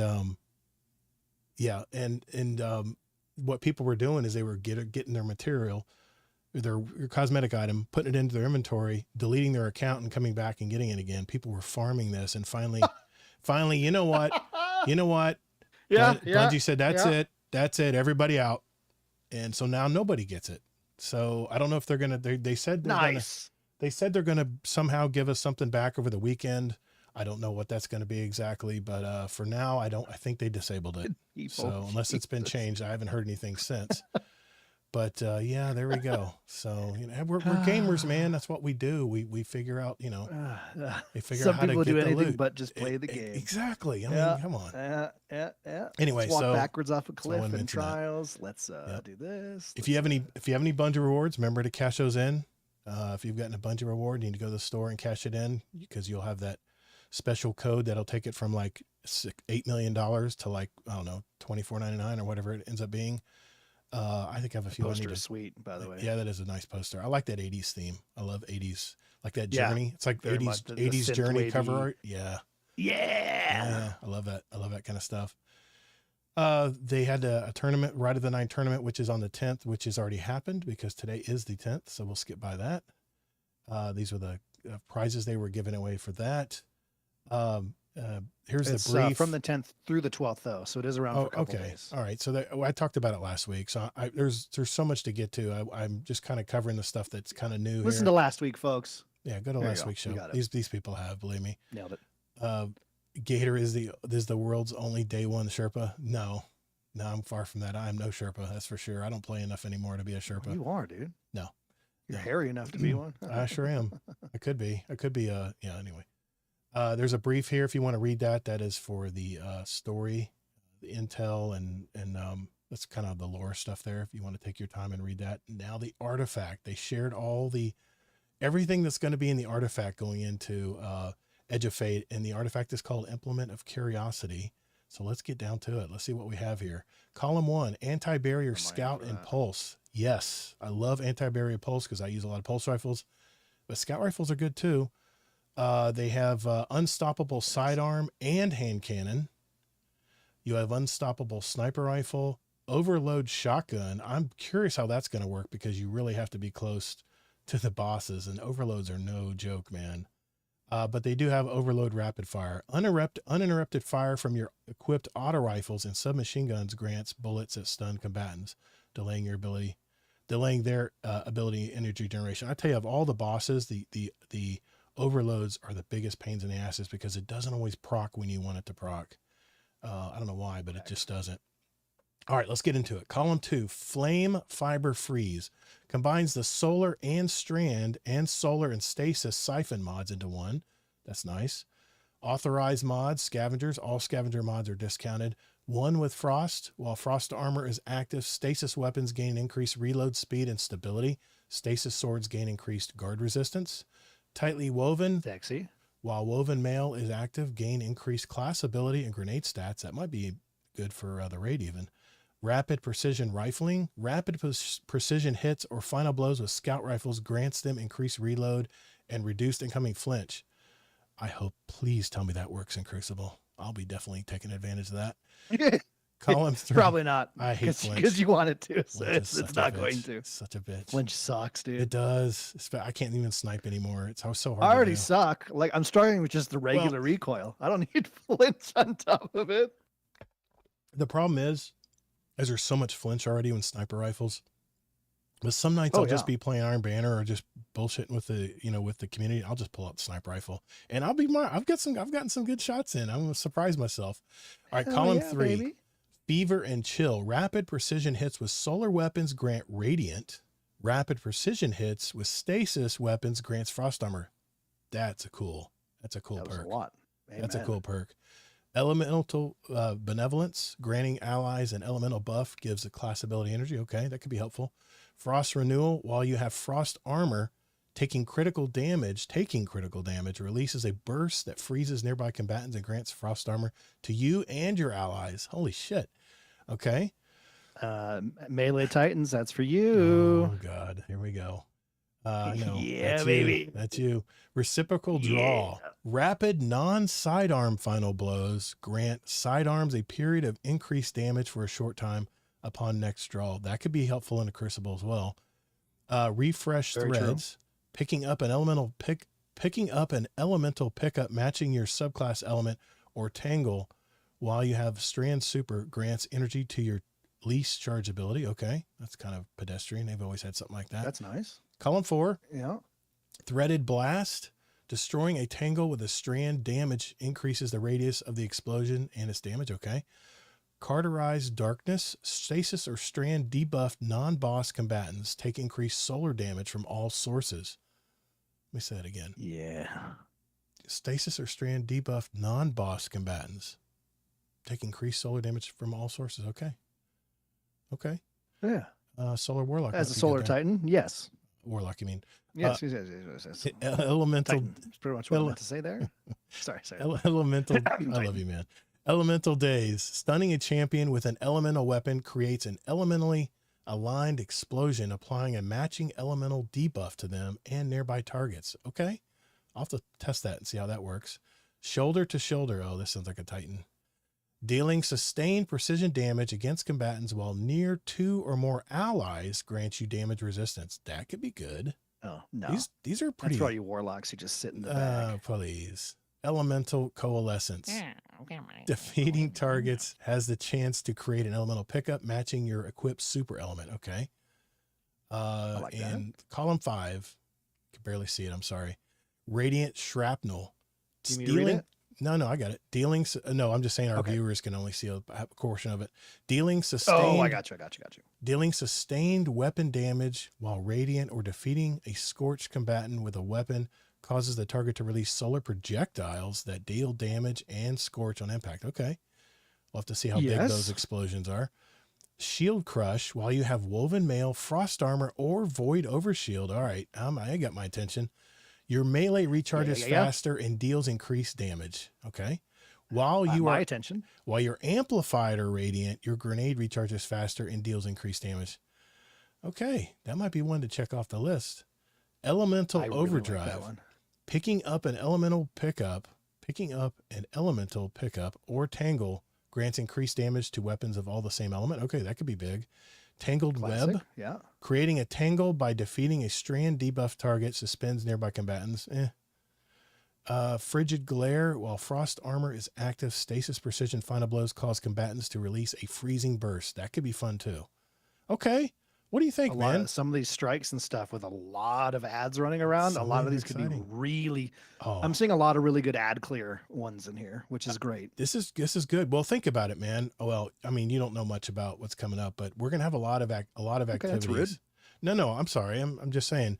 No, it's fine. That's hey- whatever. It's just your opinion. Go on. Hey, Willem Scream, how you doing, man? Good to see you here, brother. Yeah, we're going over the TWAB. I'm educating my friend here, Mr. Ummerfug Games. Trying Because to I get don't him- know anything. No, Apparently. he doesn't know any. He's No, it's fine. you're a day one player. I'm just saying. It's not a big deal, dude. It's just your opinion. It just hurts my feelings. Let's just move on. It's All fine. right, where's the? I don't even pause care. here? But technical difficulties. All right, Beep. Thank Armor. you. Your viewership is very important to us. please stand by. Armor mods Please stay on the line. changes. Hi, all Sandbox team here again, but one more time. With all the changes coming to the Sandbox and Edge of Fate, we found that there were a few armor mods that needed attention to better fit into the newer system. So let's talk about them. First is the introduction of the new ammo meter system. I don't know if you did. I don't know if you knew about this. I'm just saying if you didn't, instead of praying that you get a special or a heavy weapon ammo block to fall, now you're going to have a meter FUD. And as you get more and more kills, when that meter fills up, you automatically get a block. So you can determine when you're going to start getting a block of ammo, which is fantastic. I love this change that they've made. Like I said, that has been added. For example, we've replaced the inventory stat on weapons with a new ammo generation stat. Oh man, which affects how much a given weapon contributes to your ammo meter. So not only do you have ammo meters, but you're going to have all these other factors that determine how quickly it fills up. I'll definitely be looking into this, especially for raid groups and stuff. That's going to be fun. And selected specific fixed or minimally viable ammo inventory values for each weapon type. This includes or impacts various armor mods. That's what I was mentioning. Armor mods are another way we'll be able to do it too with your given armor that you're using with those new stats they have. Ammo finders now improve contributions to the corresponding meter. In other words, special finder increases special meter gains. So you can still use the special finder and heavy finder mods. This is awesome. And can stack. Oh, hell yeah. That's the important part. I saw that. Dude, that is massive. There's going to be so much fun making builds. And that's another thing. The build crafting is totally different now, FUD. It's going to be, we're all starting at 10 power and we're all starting from scratch. It's a total wipe. And all your armor that you have now, there's going to be a new 3.0 armor that has different tiers depending on how hard a content you're playing. I mean, it's the same way with weapons, by the way. Anyway, reserve mods on chest armor have been deprecated and replaced with ammo generation mods. Fantastic. Which improves the ammo generation stat of weapons matching their damage type and can stack. Holy shit. I'm excited. Can stack. I'm excited. Yeah, baby. Woo. All right. Scavenger mods will continue to work as before and continue to be disabled in the Crucible. And cannot stack. Cannot stack. Okay. Scout mods Can't have stack been, and no Crucible, buddy. oh, Scout mods have been deprecated. I guess because of the ammo meter, everyone has their own ammo meter now. So that makes sense. Okay. That makes sense. That was a nice thing to have though, doing raids. Okay. In addition to ammo related changes, some other armor mods have gotten some adjustments to account for the stat changes coming with Armor 3.0. First, we have the basic stat mods, armor mods that influence stats such as the +10 stat mods, artifice mods, and font mods have been converted to use the Armor 3.0 stats. Basic armor stat mods now all have the same mod energy cost. I love that. All +10 stat mods now cost 3 energy, and all +5 stat mods now cost 1 energy. Yeah, they made things much more affordable now. Yeah. Good. That was tough, man. With the release of Edge of Fate, the player facing mobility stat will be deprecated, while each Guardian will have its effect set to base value, the equivalent of 30 mobility for Titans and Warlocks and 40 for Hunters. Guardians that prefer to stay a little more mobile needed a more flexible way to access those effects. So they've added a new added a new legs armor mod, Enhanced Athletics, which increase your base movement speed and jump. For 1, 2, and 3 stacks, provides the equivalent of +30, 50, and 60 of the previous available. Okay, so this is what I was worried about in Crucible. Yes. I was worried about. I like my what is it? Take your time. We're here for you. Your strafe You'll get speed. there. Your strafe speed. When you're in a gunfight, you're strafing back and forth. You would only the only way you could increase that is by maxing out your mobility stat. So now mobility's gone. So this is the way they're going to make up for it. So I will definitely be paying attention to this because strafe speed is going to be so important. Warlocks, you're going to want that movement increased speed. jump height for those puzzles in the raid. Warlocks aren't going to have Quit any holding us problem. back. Oh no, Warlocks are going to have any problem making jumping puzzles, sir. That's what you say. Anyway, what's next? It's going to be those poor little hunters with their little 3 jump. Anyway, yeah. Oh god, Finally, there's more. Note additional mobility bonuses provided as some of the part of some other effects, such as the amplified effect and lightweight frame weapons, will continue to boost movement. Good, that's good to know. And will jump height as they have previously. The new version of the mobility stat will have a higher upper limit than it currently does in live, allowing you to stack up to 130 points instead of just the previous 100. So you can gain additional benefits from multiple sources in ways that were not possible pre-Edge of Fate. You see what I'm talking about, man? The build crafting is going to be bonkers. You can go to 200 now, by the way. All the stats go to 200. I love that. Every point counts. None of this multiples of 10 BS. where you had to be, you know, an even 10 number. Yeah, no more of that crap. Dude, we're Guardians. Let us be nuts. Willem, I'm telling you, man, I'm so freaking pumped. I'm so pumped for all this too, man. I mean, I can't wait to see your videos on all the stuff you're going to be making, man. That's going to be really cool. The leg armor mod recuperation has been a mainstay across the game for quite a while now, owing to its nearly unconditional benefit to survivability. While essential for the survivability for certain builds, its nature as a must-pick option has reduced the amount of space other legs mods have to thrive. With the Armor 3.0 stat rework, this need for a subclass agnostic healing source is now covered by the health stat, let alone the many other tools such as the weapon perk heal clip. I've got a lot of those introduced in the Season of the Witch, or some of the new set bonuses coming with Edge of Fate. Forgot to tell you this, Fudd. Armor now has set bonuses. Listening. If you have so many types of the armor, the same kind of armor, you will get, you know how some of the raid armor has special bonuses, special perks and stuff that gives you things you can do stronger in raids. Yeah. Well, this is going to be innate with the armor, depending on what armor you're getting. It's going to have set bonuses for it. Yeah, they're passive. Pieces? They're Let's passive. go. It's going to be sweet. With Warcry, I'm ready to start over. I know you are, brother. I'm excited, dude.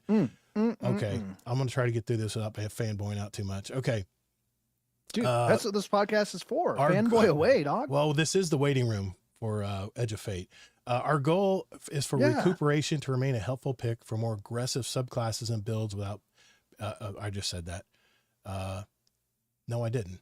Okay. It's okay. We forget. Our goal for recuperation to remain a helpful pick for more, this is recovery, for more aggressive subclasses and builds without other access to healing, or for players who want to save their armor stats for more flashy options. However, its current impact on one of the most fundamental problems Guardians face does not match its low cost. So we reduced its impact. We'll be keeping an especially close eye on this change throughout the Edge of Fate to ensure that it is having the intended effect rather than invalidating builds that rely on its effect to function. Okay. So they reduced the healing granted by the collection of orb power with recuperation armor mod equipped from 70 to 15. Oof.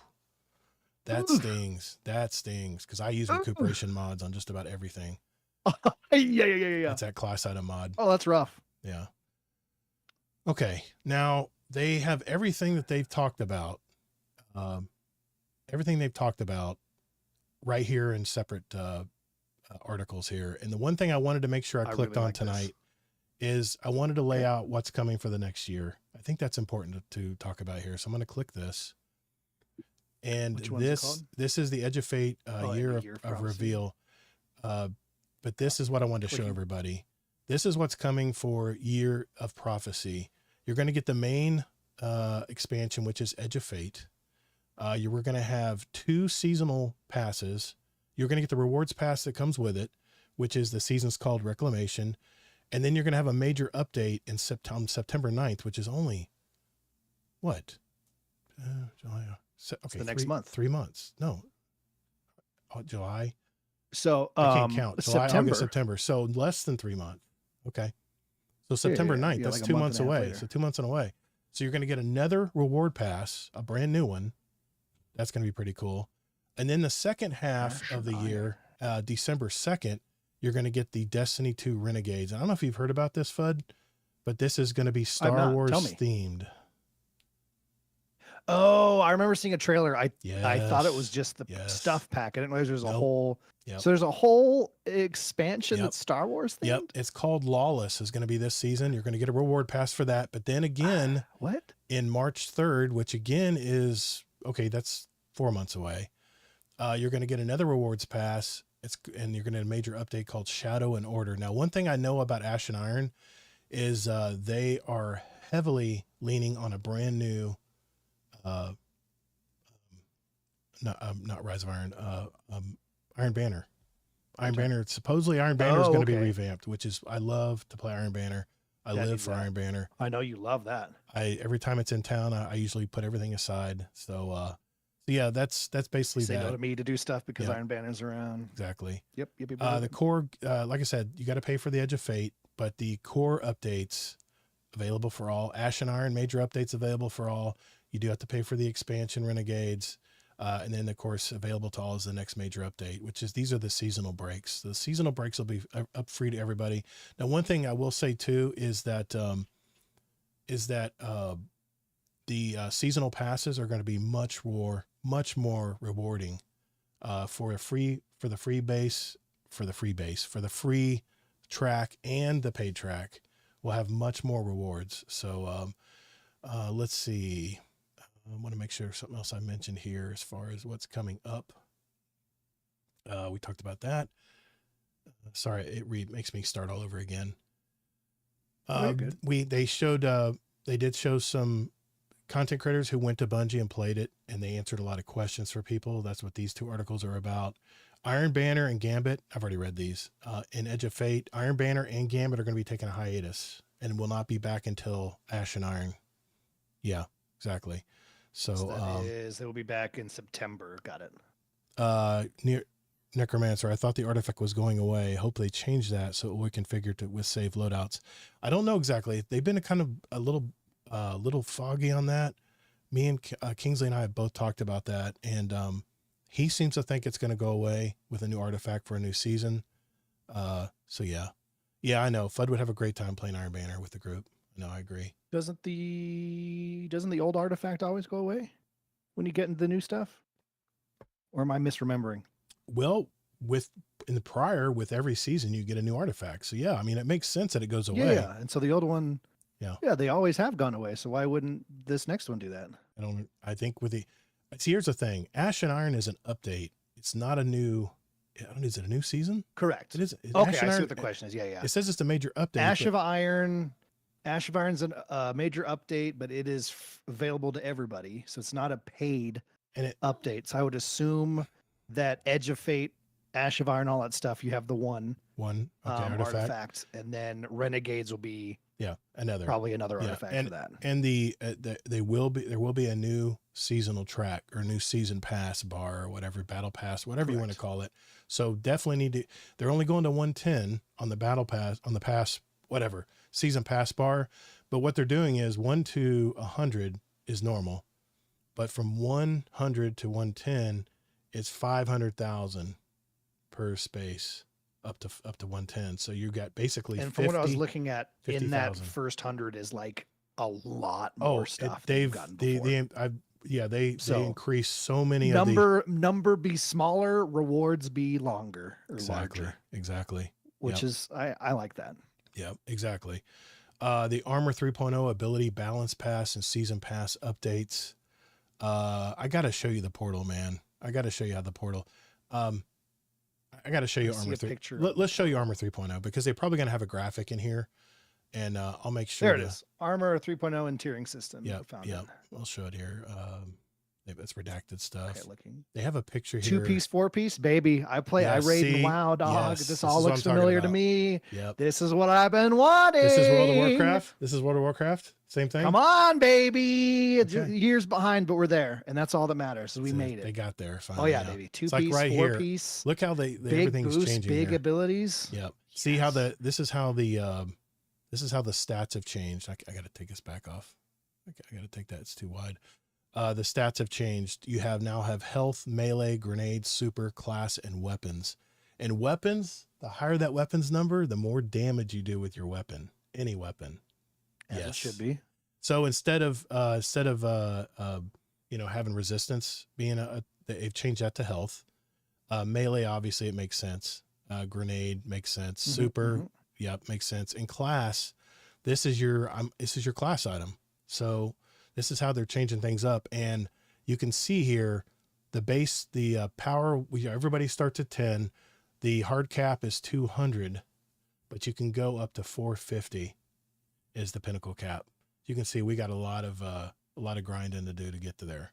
So it almost feels like a Destiny 3 because we're starting all over on the power grind, but just keep this in mind, Fudd, 200, once you reach 200 power, which you'll be able to play a lot of activities once you hit 200 power, and I have a feeling you're going to raise up pretty quick because they're going to be very generous with rewards.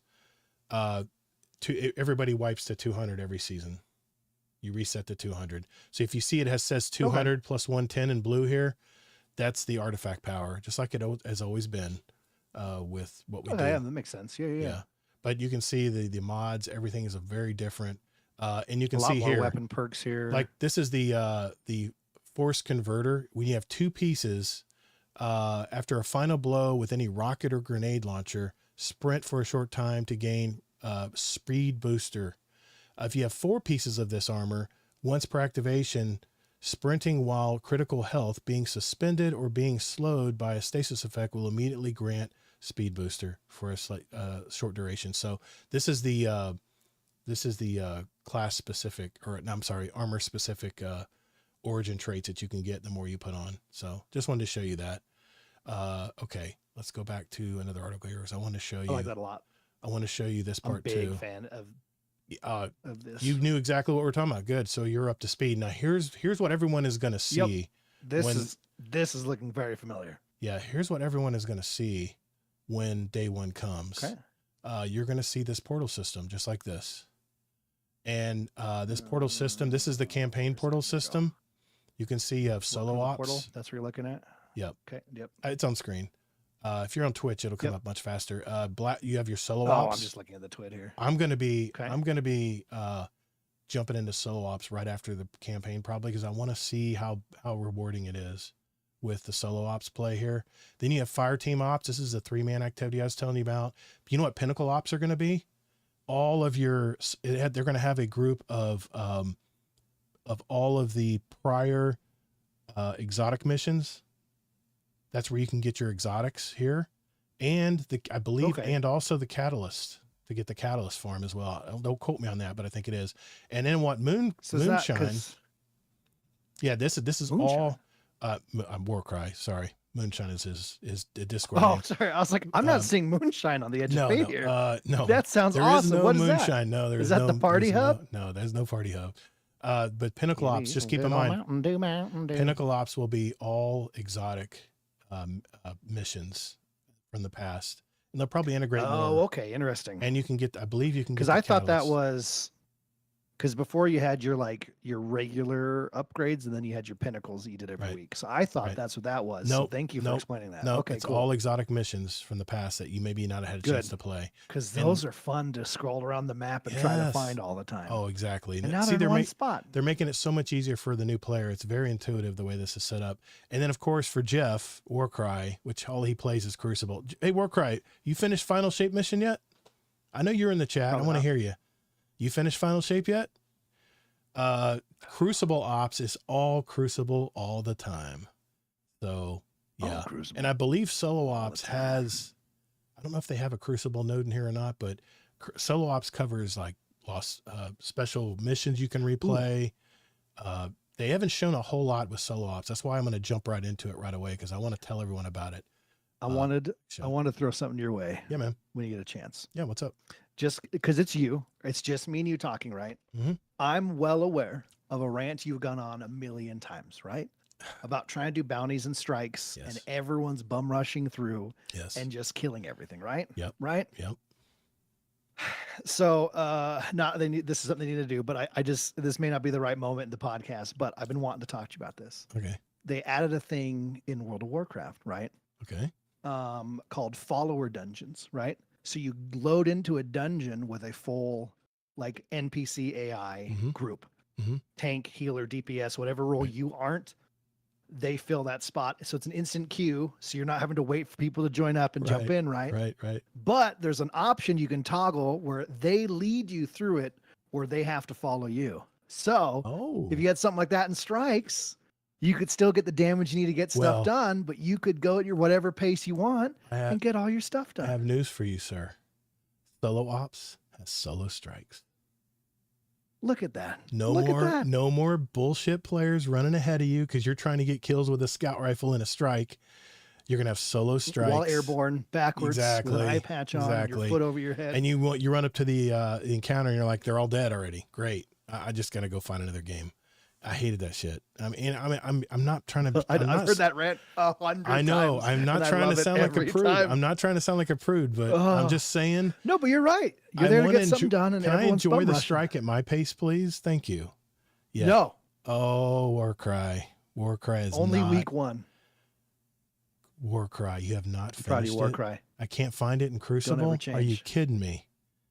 I'm gonna, dude, you are missing out. That is it's a great campaign, man. Oh my God. You don't need it to play Edge of Fate, but holy crap, man, you really missed the great, Here's what they need to do. They need to add it in where if you die 5 times in a row, it just spawns you in the campaign I didn't tell you this, Fudd. without a kill. There's a modifier in Fire Team Ops where if you have if you have a kill hog in your fire team in a strike, it starts adding difficulty to them, and takes more shots for them to kill the enemies. I kid you not. It is a modifier in Fire Team Ops. That's so good. Yeah. So I thought So that was good. good. Anyway, that is that. I don't think there's anything else I need to show on this. No. Okay. Go back and make sure I'm just making sure we've covered everything here so everybody sees. There's a lot here, man. I get it. Well, it's a mega twab. They were actually late getting it out today because there was just so much to do. Let's see. The portal, the new hub. We talked about that. Weapons, power, and economy updates. I pretty much covered that. Weapons, you're going to have tier 1 through tier 5 weapons, depending on how hard. Well, you know what? Let's just cover it real quick. Just so I can show you I'm hoping there's an infographic that'll show these new tier of weapons. There it is. Did I not? Hold on. Here we go. Yeah, here we go. Actually, there was a dev article that explained this better, but all you need to know basically is the harder activity, the more modifiers you throw into your activity, whether it's solo ops or fire team with someone else, the higher tier loot you're going to get, whether it's armor or weapons. Now, the higher tier weapons up to tier 5 will have, you know how now, I don't know if you've done this lately, but you have to, you basically have to use a bunch of enhancement cores to enhance your perks to make them like adept almost. So, or, you know, when you crafted weapons, you could make the perks enhanced on your weapon if you got to a certain level on the weapon. Well, supposedly these tier weapons, the higher you get with the tiered weapons, they're going to have up to 3 available on the powerful columns and on the barrel perks and on the mag perks. The higher tier weapon you get, the more options you're going to have, and they're all going to be enhanced. And it's going to have its own special moving ornament on it. So yeah, that's going to be pretty cool. Now if you get tier 1, that's a base weapon. Tier 2 will have like 2 enhanced perks. Tier 3 will have 2 columns, or maybe 2 columns of enhanced perks. Tier 4 will be that they'll start throwing in the mag and barrel perks in there. Dude, I'm telling you, I'm getting excited just talking about it. And I'm sorry, Amazing Taco King, Kingsley's not here to rein it in. It's just me and Fudd tonight. Yeah. Kingsley's not here to say, well, sorry hold that on someone's now, excited cowboy. about Destiny on a Destiny podcast. Exactly. Yeah. The week before release. Yeah. Necromancer says there's probably a lot of items not locked down until the night before TWID. Yeah. Hard to say. Yeah, you're probably right there. Okay. Anything else in the TWAB here? Remember, if you gift or sub to someone who streams Destiny, you get this emblem right here. I got this today on Aster Cross's stream because I wanted to make sure I had it for myself. Yeah. Really nice, old school. I'm an old school gamer, so I had to get that emblem. So really, really cool emblem there. You should have done the podcast in the Destiny 2 things. People could have gotten that emblem watching the podcast. They could have. I didn't think about that, but I you know what? I think JD Kent's got to have it because he's gifted so many subs in my Twitch account, in my Twitch channel. He's got to have that emblem because I have the link. I have the overlay, the Bungie overlay for drops. So you should be able to get all that stuff. Yeah. Shit's broken basically, probably support, but I did want to mention, this is very important, about the actual day of the new update, the big massive update and the big expansion. Here is the timelines. Next Tuesday, July 15th, maintenance for update 9.001 will begin. Below is a timetable of events. So 4 a.m. Pacific, that is 7 o'clock a.m. God's time, Eastern time, if you haven't caught up. That's when maintenance will begin. 5:45 a.m. I can do the math. 8:45 on the East Coast. It's brought offline. 10 a.m. Pacific, which is reset. 1 a.m. or 1 p.m. Destiny 2 will be brought back online. Update will be playable on all platforms and regions. And 12 p.m. Pacific, Destiny 2 maintenance will be scheduled to complete. So you'll be able to play at reset on Tuesday, but just remember, if you're going to be grinding out that very last minute, just know that, what's it look like, about 7 a.m.? You're pretty much screwed if you're going past 7 a.m. because that's going to be dark times. Yeah. Dark times for Destiny 2 for that part of the morning. So just know if just get your grinding out the night before. That's all you got to worry about doing. So PlayStation beginning 7:15 after 6 a.m. All PlayStation users can start pre-downloading the update. I will be doing that. Navigate. What is that, Sunday? 7:15. So everyone can start the pre-download. No, PlayStation's on the 13th. Yes, thank you. I do tend to skip stuff. I do apologize. Yes, on the You're 13th good. after It's 6 a lot a.m. of random numbers on the I screen. know. It's a lot of numbers coming at me. 9, I did take my medicine though. Should be good tonight. 9 a.m. Eastern time. You'll be able to auto update and download on your PlayStation. If you don't have a PlayStation, sucks to be you. Not hating, just saying.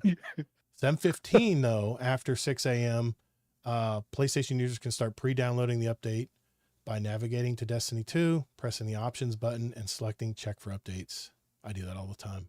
Xbox, well, shit, they can do it Sunday too. as well. They can do it too. Same time. Yeah. Steam. How'd that go? Oh, Steam. There we go. 7:15. You can't get in early on Steam. Sorry. If you're on PC, it sucks Yeah, to but be we only you. need 8 minutes on Wait Steam. a minute. I'm on PC. You Yeah, you're need right. 7 hours on Yeah, PlayStation. exactly. It doesn't have to copy files on your. Yeah. That's why they did it. That's why they Who did it. plays Destiny through the Epic Game Store? Some people do. Some people do. A lot of cheaters do Right too. on. 7:15. I can't say that. I played Apex through the Ubisoft. Oh. Not the Ubisoft, the EA launcher for a long time, like an idiot. So, no, anyone on Epic Game Store, don't listen to me. I'm a moron. No, we love all our players, no matter where they come from. Yeah. Storage requirements: 154 gigs for PlayStation 5, 319 for PlayStation 4. Get out of here. Ooh. Xbox Series X and S, 148 gigs. Xbox One, 140. Steam, 331 gigs. That's what you have to have available, guys. It doesn't mean the final product's going to be that big. Epic's Game Store, 329. Microsoft Store, 138. It looks like it's going to be anywhere from 138 to 182 gigs size-wise in your hard drive permanently. So there you go. All right. Known issues list. We are finalizing our list to contain information we're investigating that we want players to be aware of prior to the launch of Edge of Fate. We expect this list to be published before the drop goes live on. So look for that. I'm sure they'll tweet out something. I'll share it in the Discord. Remember, claim your seasonal rewards. All your season pass items, your seals, your rewards, season vendor items, Shax, Zavala, all the Ingrams. Get those Ingrams. They'll go away. Banshee's not going to be here the same way next Tuesday. So make sure you get those. I got like 84 Ingrams that I got to go through from Banshee on 3 accounts. Take some time. Then your Bungie rewards to the Bungie store. Remember, you get those codes that drop. They're like a little item in your inventory. Make sure you go cash that in at the Bungie store because it resets and goes away. Destiny content vault updates. With the start of year 8, year 8 of Destiny 2, certain items will be deprecated from player inventories that correspond with vaulted activities and seasonal campaigns. They will then be moved to the Destiny content vault. We have updated the Destiny content vault article to reflect these changes. So in other words, go to the article and it'll tell you what is going to disappear. It's going to go away anyway, so don't worry about it. I will tell you this: your upgrade modules won't be used next season, but you will be able to cash them back in for what you paid for them, which is 5,000 Glimmer and a enhancement core. Just want to throw it out there too. Hell yeah. Lots of and look at this Expedition 33 remake of Destiny. That's what I was laughing beautiful. at. That is the coolest. They made thing that I've ever game. seen. They made that game. I'm Yeah. there. Oh my god. I'm there with bells on. Ooh, Nice. Movie of the baby, week. that looks so good. Well, with that, the final TWID before the launch of Edge of Fate is complete. We hope everyone is ready for what is to come. Some of you might be working towards getting your vaults, gear, builds, and more sorted out. You still have time to do that, or to complete some of the triumphs you are missing to earn that last minute Rite of the Nine or Heresy gear, or complete seasonal challenges to get some extra bright dust. That's what I'll be doing. We can't wait to see your reactions for the new content and hear your feedback and the new systems that we have implemented. Our goal is to keep Destiny 2 fresh, fun, and overall that it's still a game you love to play for years to come. A decade is nothing. Boy.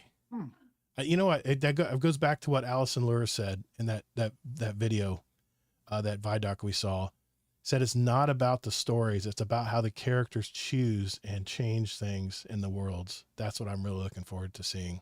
I really hope that's true, that they're going to do things like that. So awesome. Well, that is, thank you to HD Tech. Thanks for the lurk, buddy. I know you're doing stuff right now.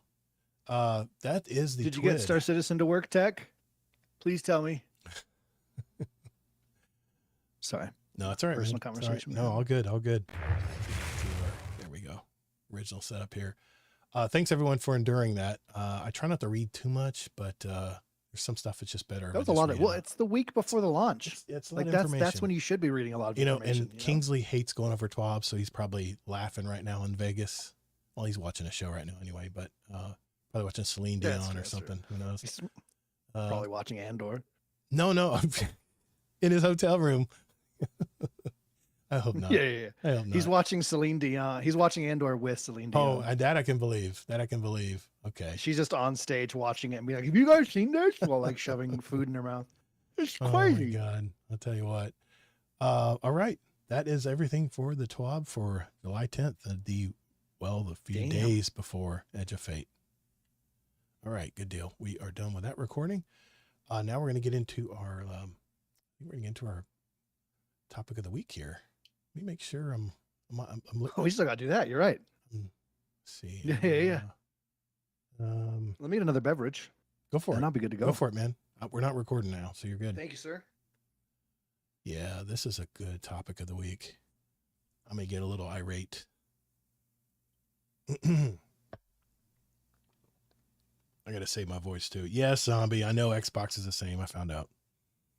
I was going to shame Xbox out there, but hey, I'm a Game Pass owner now. So you can't give me any hate.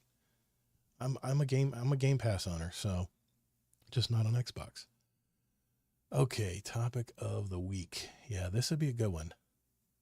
Should be a good one here. So, excellent. Just checking all the boxes here. Make sure everybody is good. While Fudd gets another beverage. Yeah, Fudd has been a great guest tonight. He always just rolls with it. I love how he does that sometimes. Yes, perfect. Okay.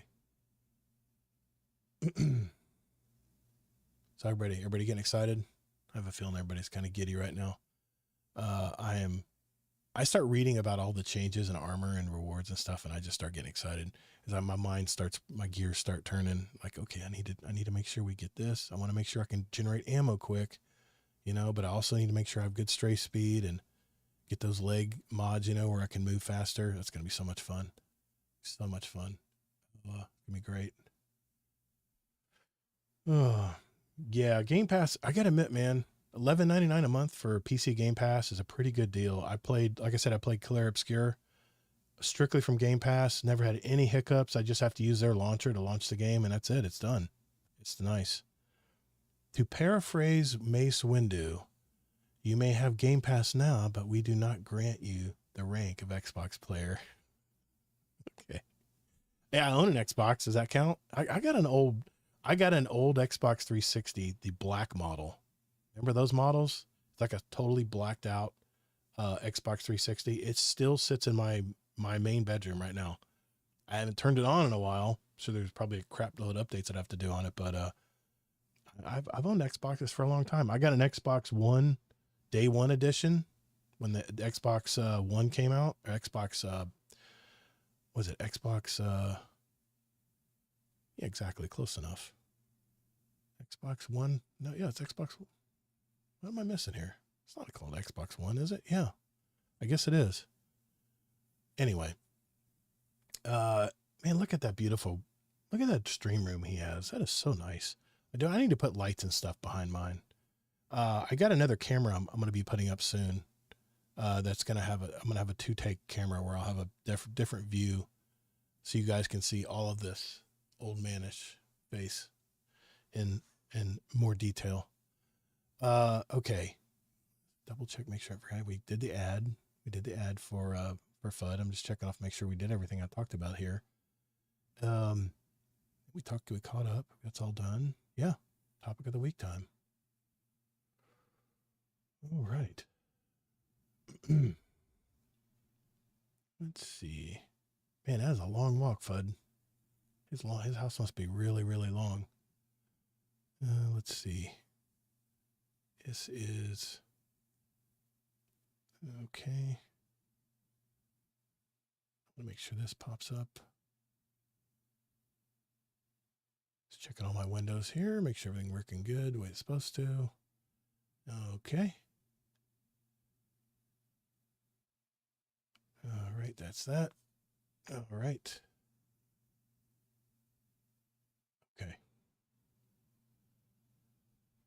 Did everybody give me their,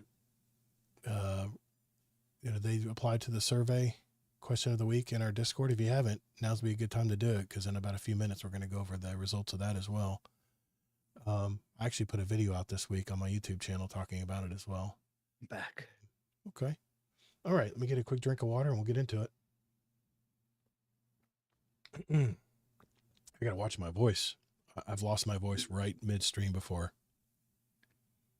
That's the worst feeling, dude. It is, man. And when There's times when I'm shoutcasting, and it's like the last 20 minutes. Oh, and I've it's just heard you. I've heard you do that. It's like it's like a squeak. I need you. Don't fail me now. Yeah, I hear you. You're All right. literally the only tool I have. I know we're running a little behind, so we're gonna get going here. Okay, here we go. Okay, sorry, it's not my bad. Let's go. Whew. Oh no, all good. Start Man. get snappy, eh? I'm just telling everybody you've been awesome tonight, man. All right, here we go. 3. Can it go fast?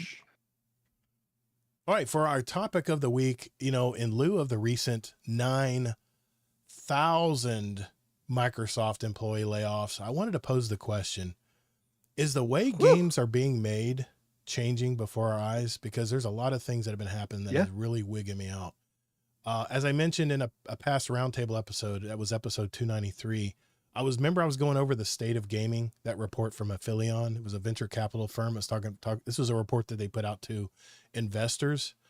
And they made a pretty bold statement that gamers were not the customer anymore. The investors were. And we were basically just a mechanism by which gaming companies keep their investors happy. The TLDR of the report was that investors flocked the video game industry, during the pandemic period, which they classify as 2020 to 2023. And this new money flowing into the industry created a big spike in hiring.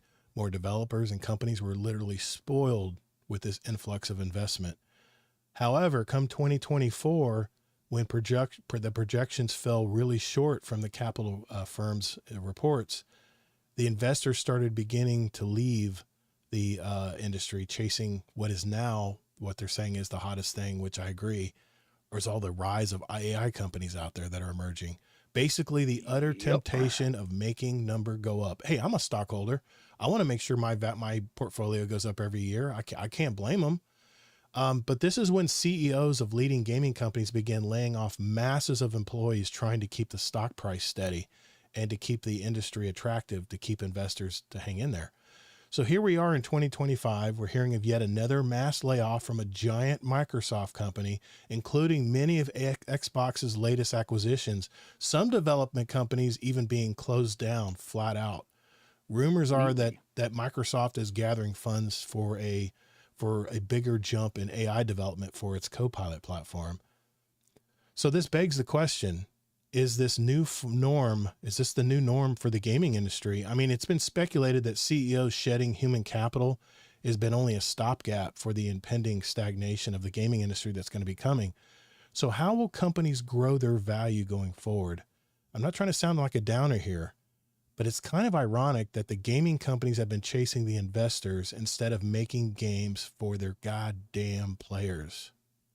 There have been a few studios that have not lost their focus on the player. Larian Studios, they come to mind after scolding other developers for not valuing their dev teams and listening to their player bases. You remember that statement they made in last year's Game Awards? Very much so.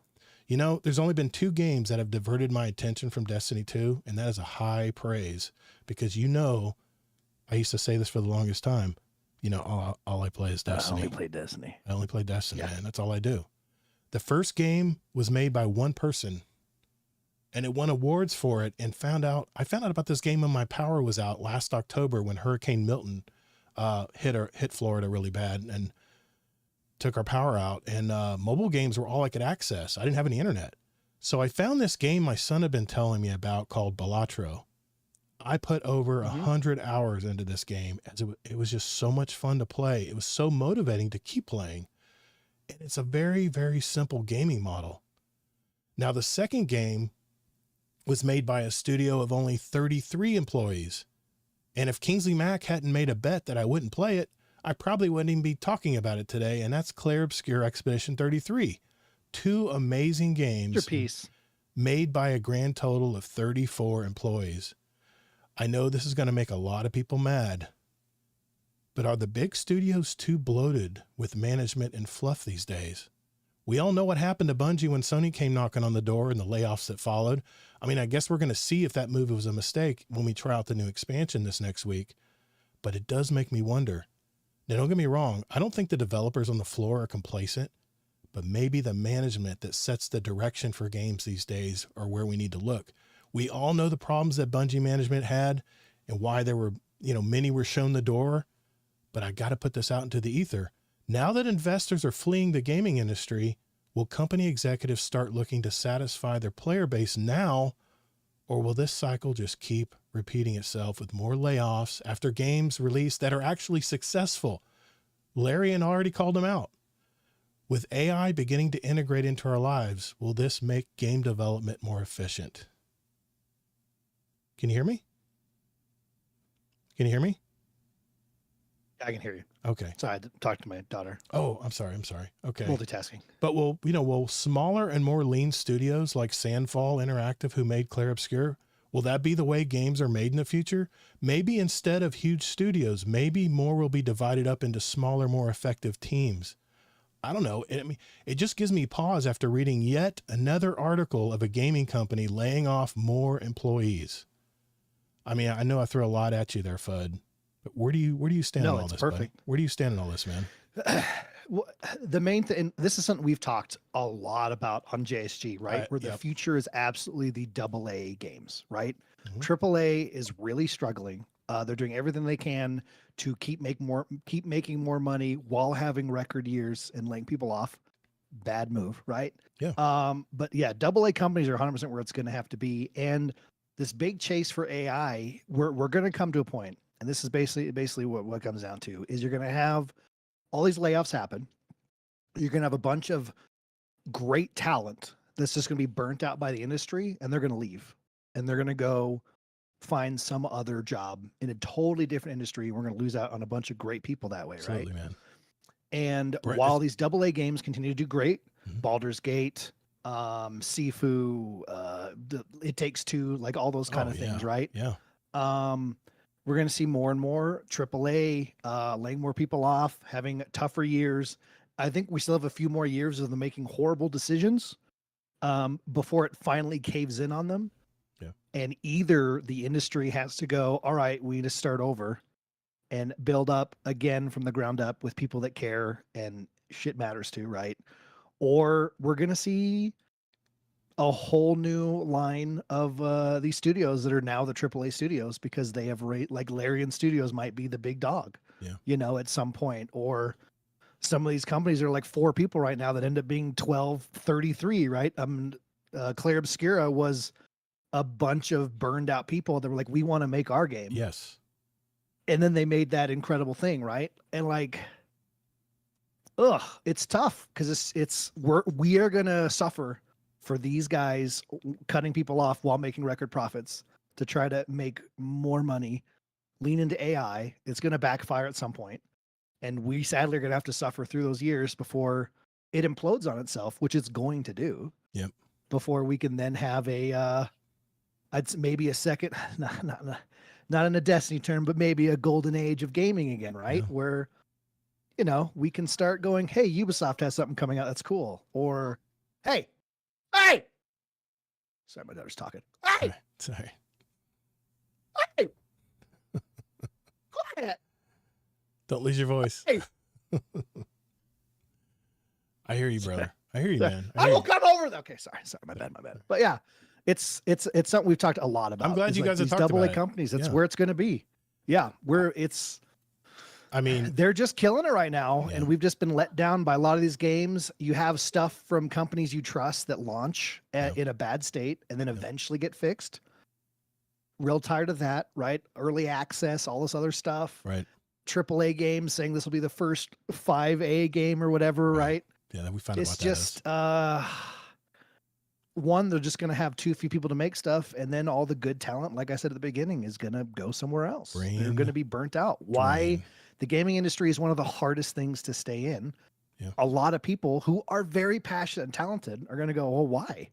I can go make money and not get fired every 4 months and have to move to another city, find a new studio, and go there, you know? I mean, don't get me wrong. I think studios need to have a ping pong table for creatives to blow off steam and stuff. I mean, I'm not saying it needs to be freaking like Ready Player One, you know, where everyone's behind a desk and these big corporations and just grinding behind a desk all day. I'm not saying that, but it just seems to me that, and I'll mention Bungie here. I'm not putting shade on Bungie because it's the truth.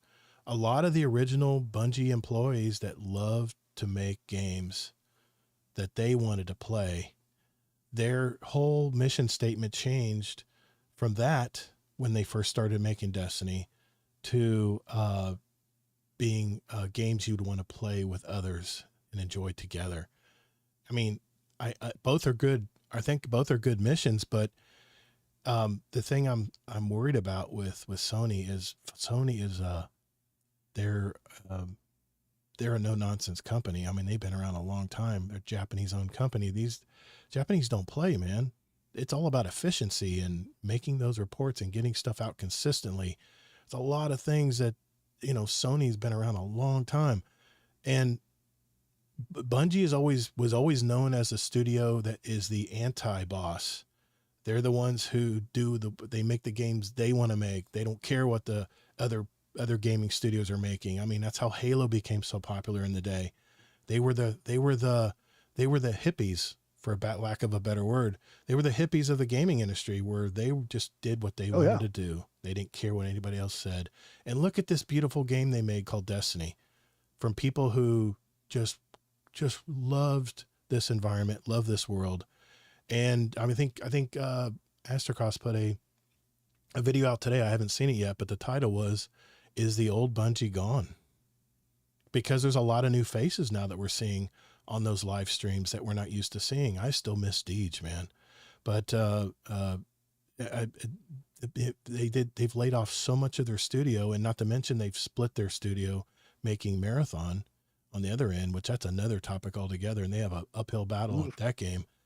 Probably the reason why Sony invested so much money with them. But I'll give you an example. There was a game, I saw an article today. Let me switch over to this. Where, there it is.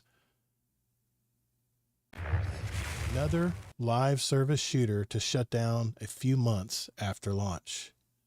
This was a game called Steel Hunters. It'll go offline in October. That's right. I'm going to show you that. I'm going to play the trailer here. Look at this game. Day, Sorry, it's loud. 2067.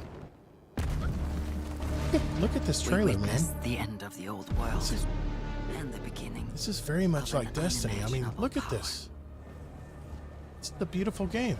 It unleashed the promise of Well, our there's civilization. lights in the night sky and it's Destiny. Come on, get them together. Forging souls, I mean, it reminds me of a cross between Destiny and Titanfall, turning hope because you have these giant mechs that you're playing in. Sorry if it's too loud. for the Turn fate it down if I need to. of humanity.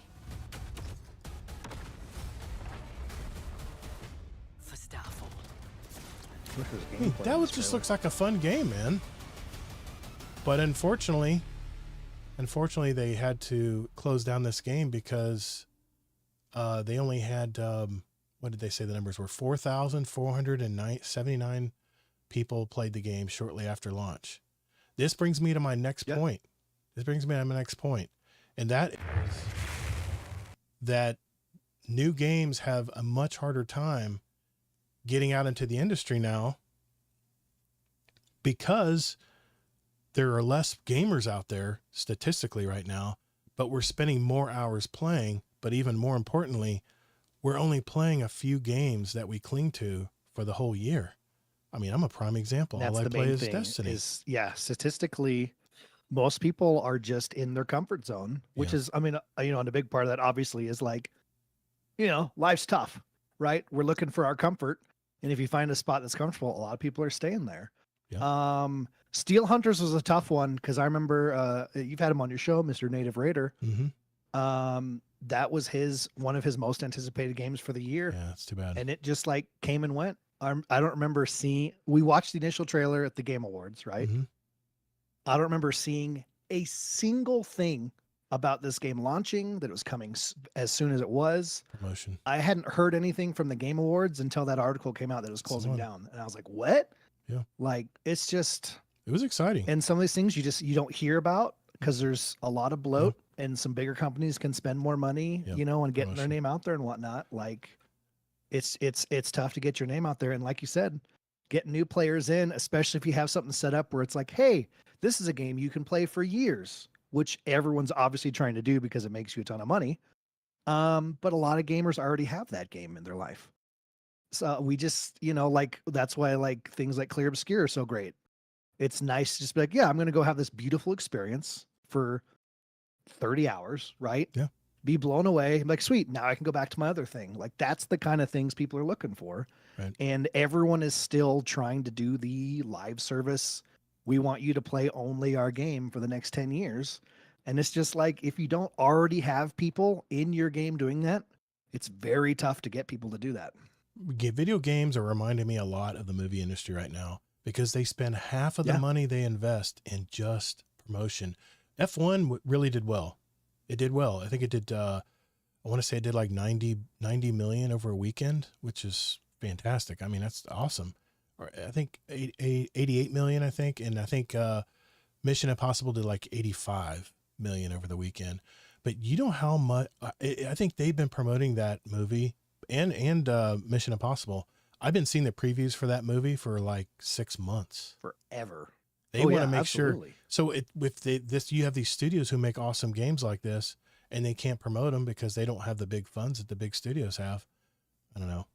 It just like I said, it's too bad because I think that might have been one of those studios that made the game that they wanted to play, and unfortunately, Agreed. and that's And another. it looked awesome. It did. And it was that goes back to my report that I read about the state of the gaming industry, that there are less gamers overall because, let's face it, the pandemic is over and gone now. People are getting back to their lives, whatever they did before the pandemic. But the players that have come to play were playing longer. But unfortunately, we're playing longer in the same ecosystems, whether it's Destiny or World of Warcraft or what's the one, PlayStation's live service, Titan? No, not Titan. The one where you're shooting bugs and robots. Helldivers? Helldivers. Helldivers 2 mentioned Yes. here on the podcast. I like Let's it. go, Hey, baby. I wanted to play Also, it. random folks, random moment here, ladies and gentlemen who don't know because it's a Destiny podcast. Helldivers is launching on Xbox here this month. There you go. So, hey, Good to know. Xbox people, dive with us, dog. We're there. But yeah, it's like, I don't know. There's also this part of it where there are games made for the gamer, and there's some of these games that come out where they feel like it almost feels like the marketing is like, hey, we made this so you have to enjoy it. Right. We made this because on paper gamers love it. Right. So because we gave it to you, That's you on the should be thankful and give Opposite us your end of money. the spectrum. Yeah. Right? I know. That's the corporate Exactly. view. And there are some games that come out that go, hey, we want you to enjoy this. We made this because we want to play it too. Well- And people are figuring, like you said, because there's less gamers, they're more passionate Right. about it because they're course. still in it. And People vocal. can pick up on that. And vocal. Yeah, absolutely. Yeah. And here's the thing. I'm not picking on Marathon, but who asked for this game? Who asked for Marathon? When I saw Marathon, when I saw the original Marathon ad, that song stayed in my head for a month, man. I was so excited to see this game.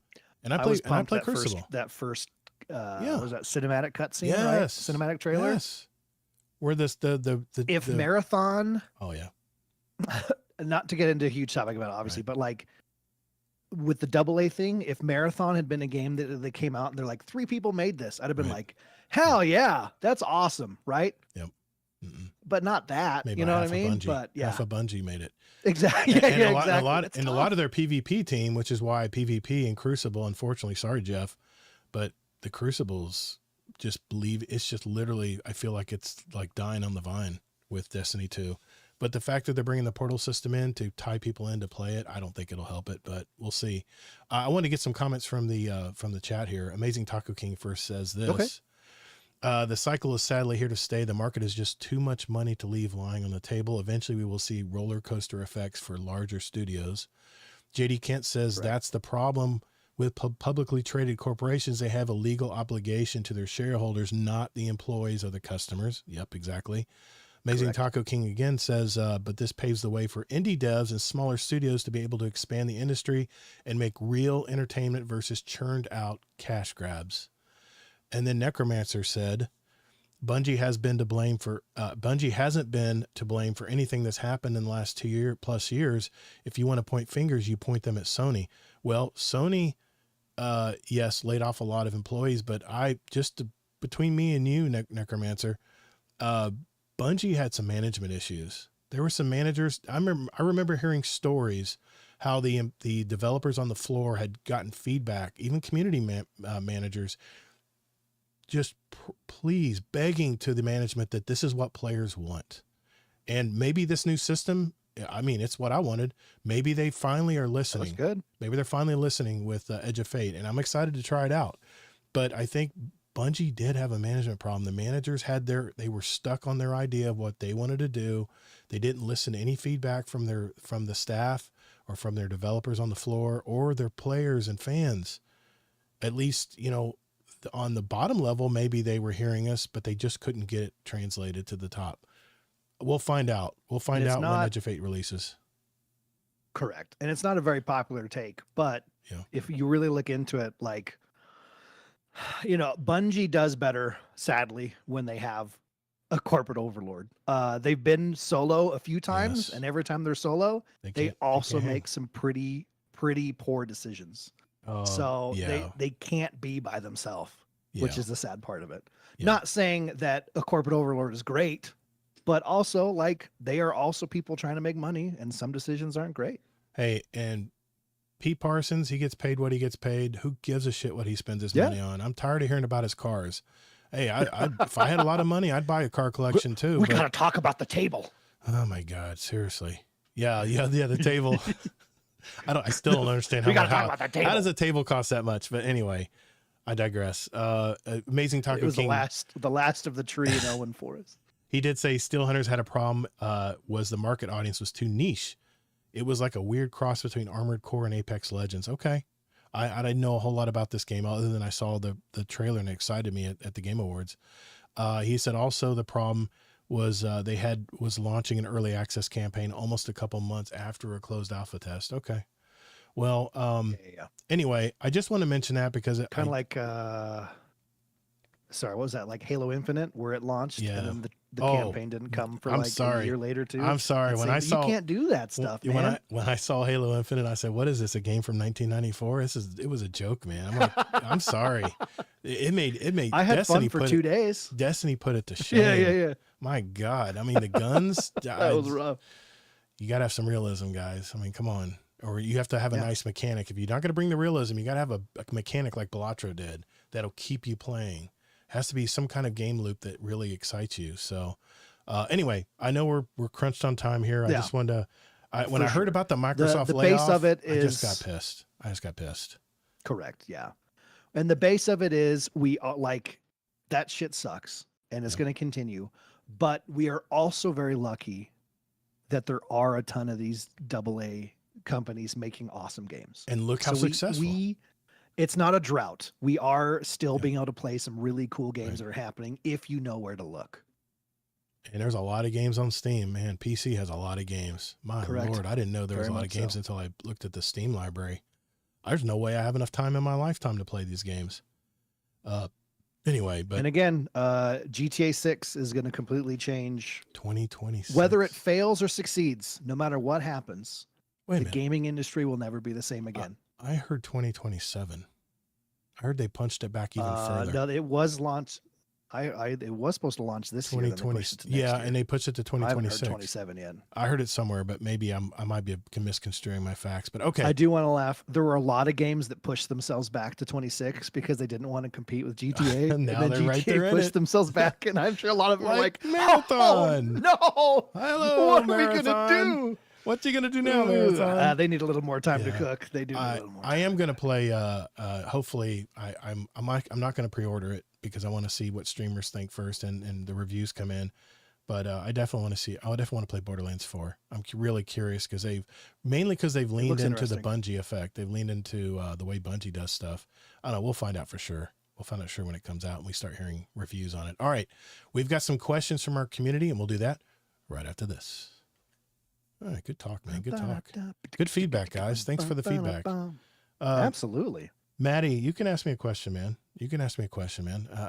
Now's the time. It's question time. What's the last Metroidvania you guys have played? Metroidvania game. Oh man. Well, Metroidvania games were probably more Nintendo based, weren't they? Metroidvania games. Power Focus on. Dude, Oh, okay. Yeah. Okay. that's what you're saying. Well, explain to me Metroidvania, and I'll tell you if I played one of those games. Is it more It is a non-branching? subgenre of action adventure games and Oh, are no. platformer focused on non-linear exploration and guided progression. Oh, okay. So kind of like a side-scrolly, more Mhm. exploration kind of thing. Yeah, okay. Geez, man. I mean, when I back in my day, back in my day. I played a lot of side-scrolling games before things became 3D and beautiful and photorealistic. Last game, man, I've played a lot of games. I think the last game I played, I mean, isn't kinda.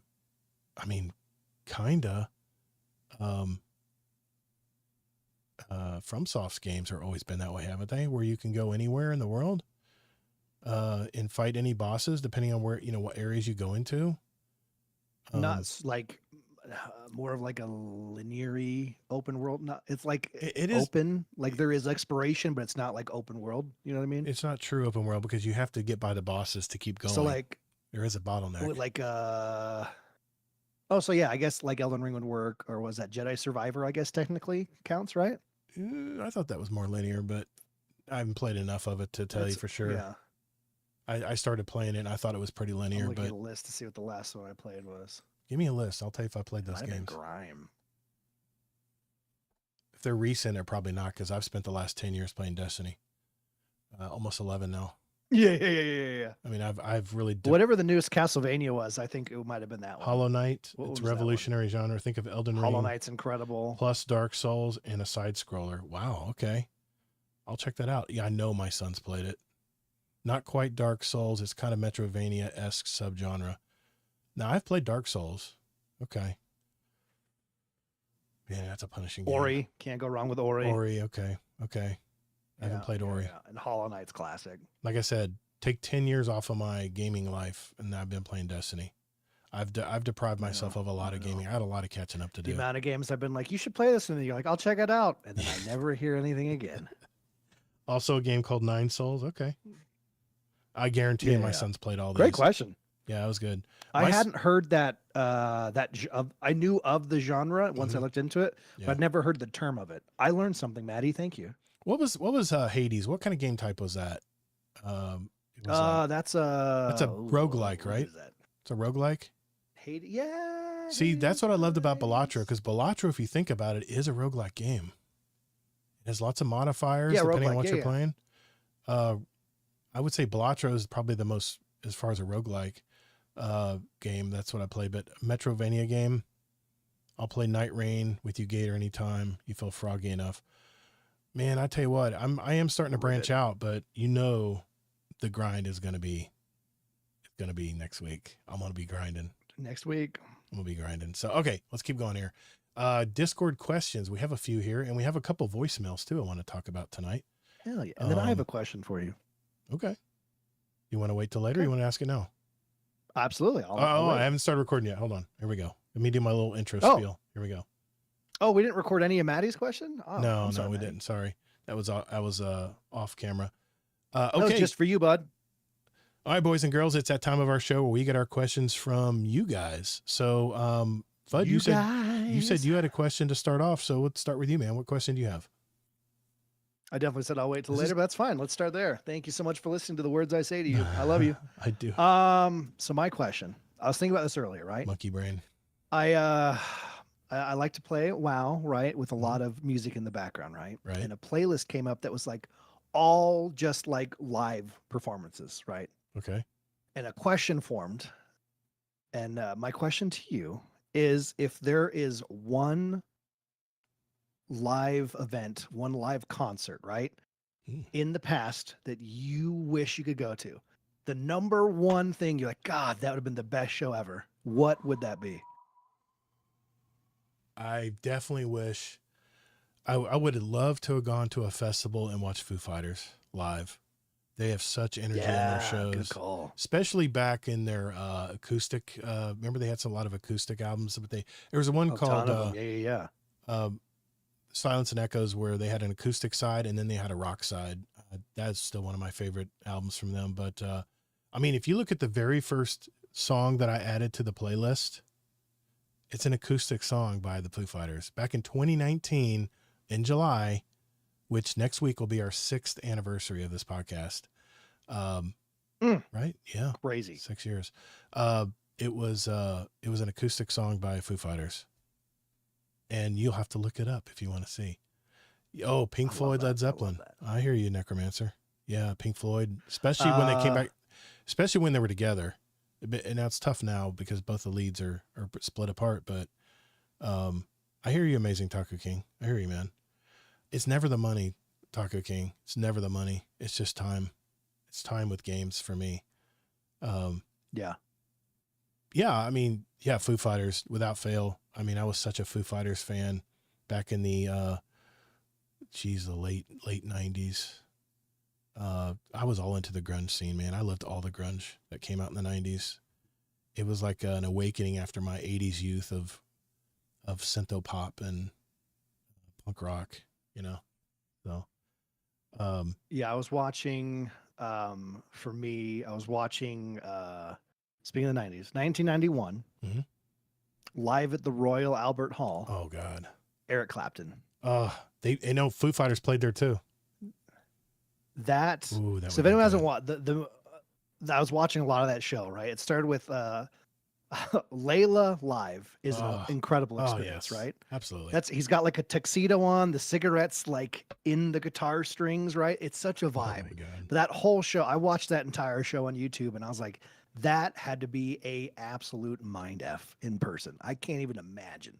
So many groups I'd love And to a have close watched. second would be the I Love Rush, the 30th Oh, anniversary yes, concert in yes. Frankfurt, See? Germany. I Yes. have that on DVD and I watch it every year. See, It's one of my favorite things. people always And laugh. that looked like a great show. People always laugh at me when I say this, but I hated Rush when I was a youth. When I was young, I hated Rush. Rush was for the Yeah. the emo kids that lived in their That's basement. so funny. It was like the weirdos in school that listened to Rush. But then I grew up and I started hearing their newer stuff, and then that made me go back and listen to their older stuff, which I already knew. I listened to it, I heard it, and then I But you had a realized different appreciation. I for it. realized what a fantastic group that Rush was. Oh my Dude, god.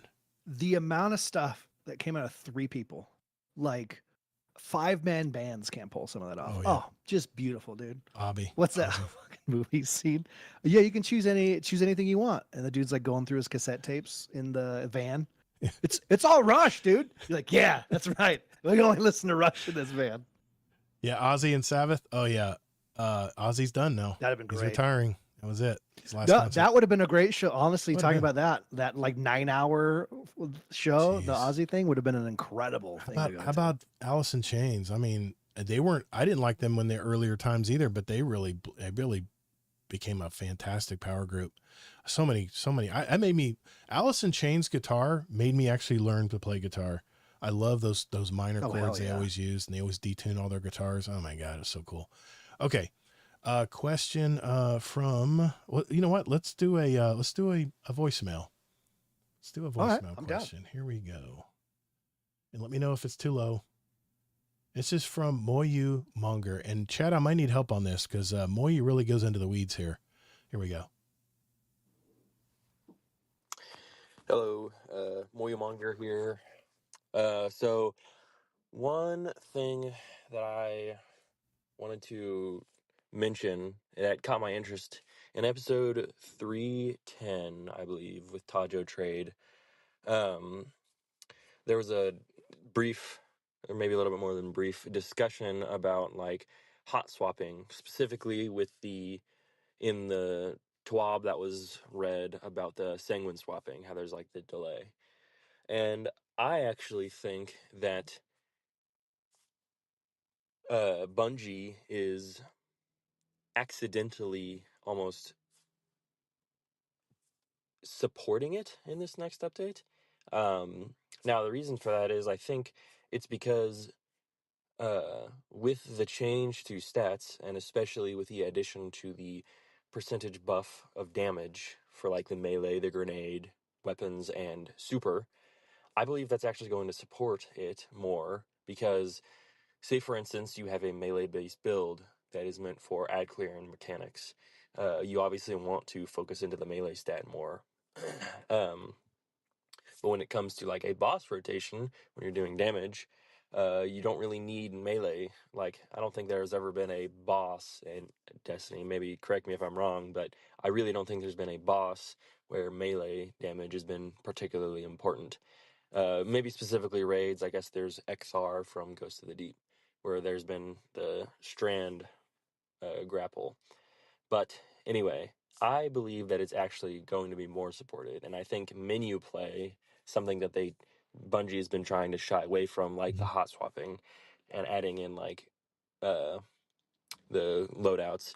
I think menu play is going to happen a lot more, and like I said, I think all of this is due to the stats because like when you're ad clearing, you want a high grenade or melee build, and then when you go into damage, you definitely want at least super, if not weapons as well.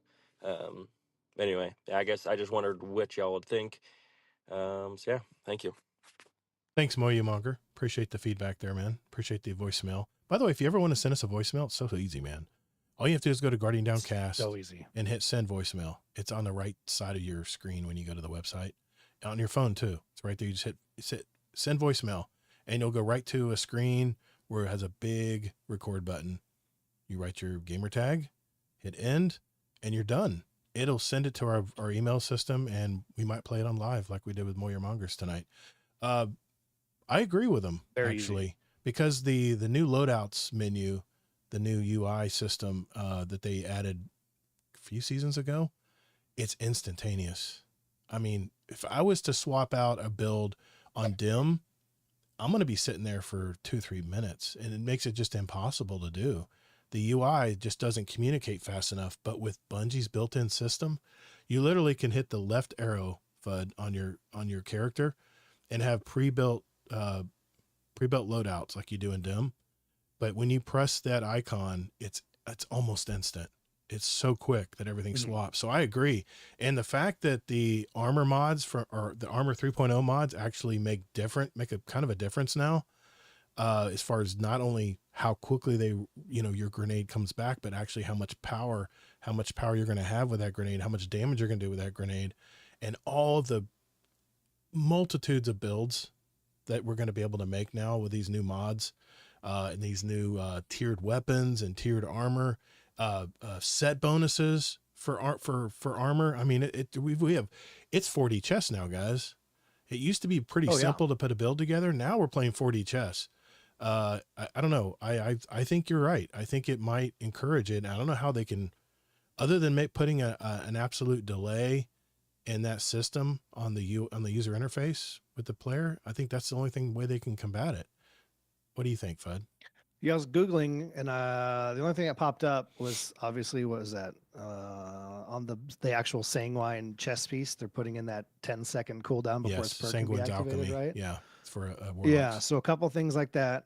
It was fun trying to Google this while he was talking. So thank you actually for talking for longer so I could find figured. anything, because I I have figured. no idea. I understand. But the idea of gear swapping, I don't know, man. Like, I'm for it. Why not? You know, like It if doesn't really hurt you- anybody. Yeah, why not?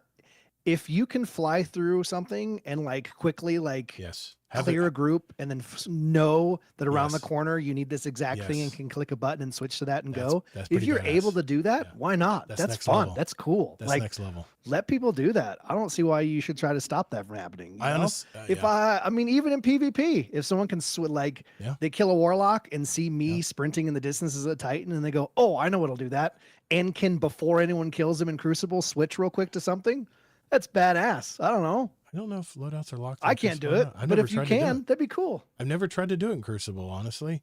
I know if you swap to Yeah. if you swap anything pretty much in Crucible now, it resets all your stats.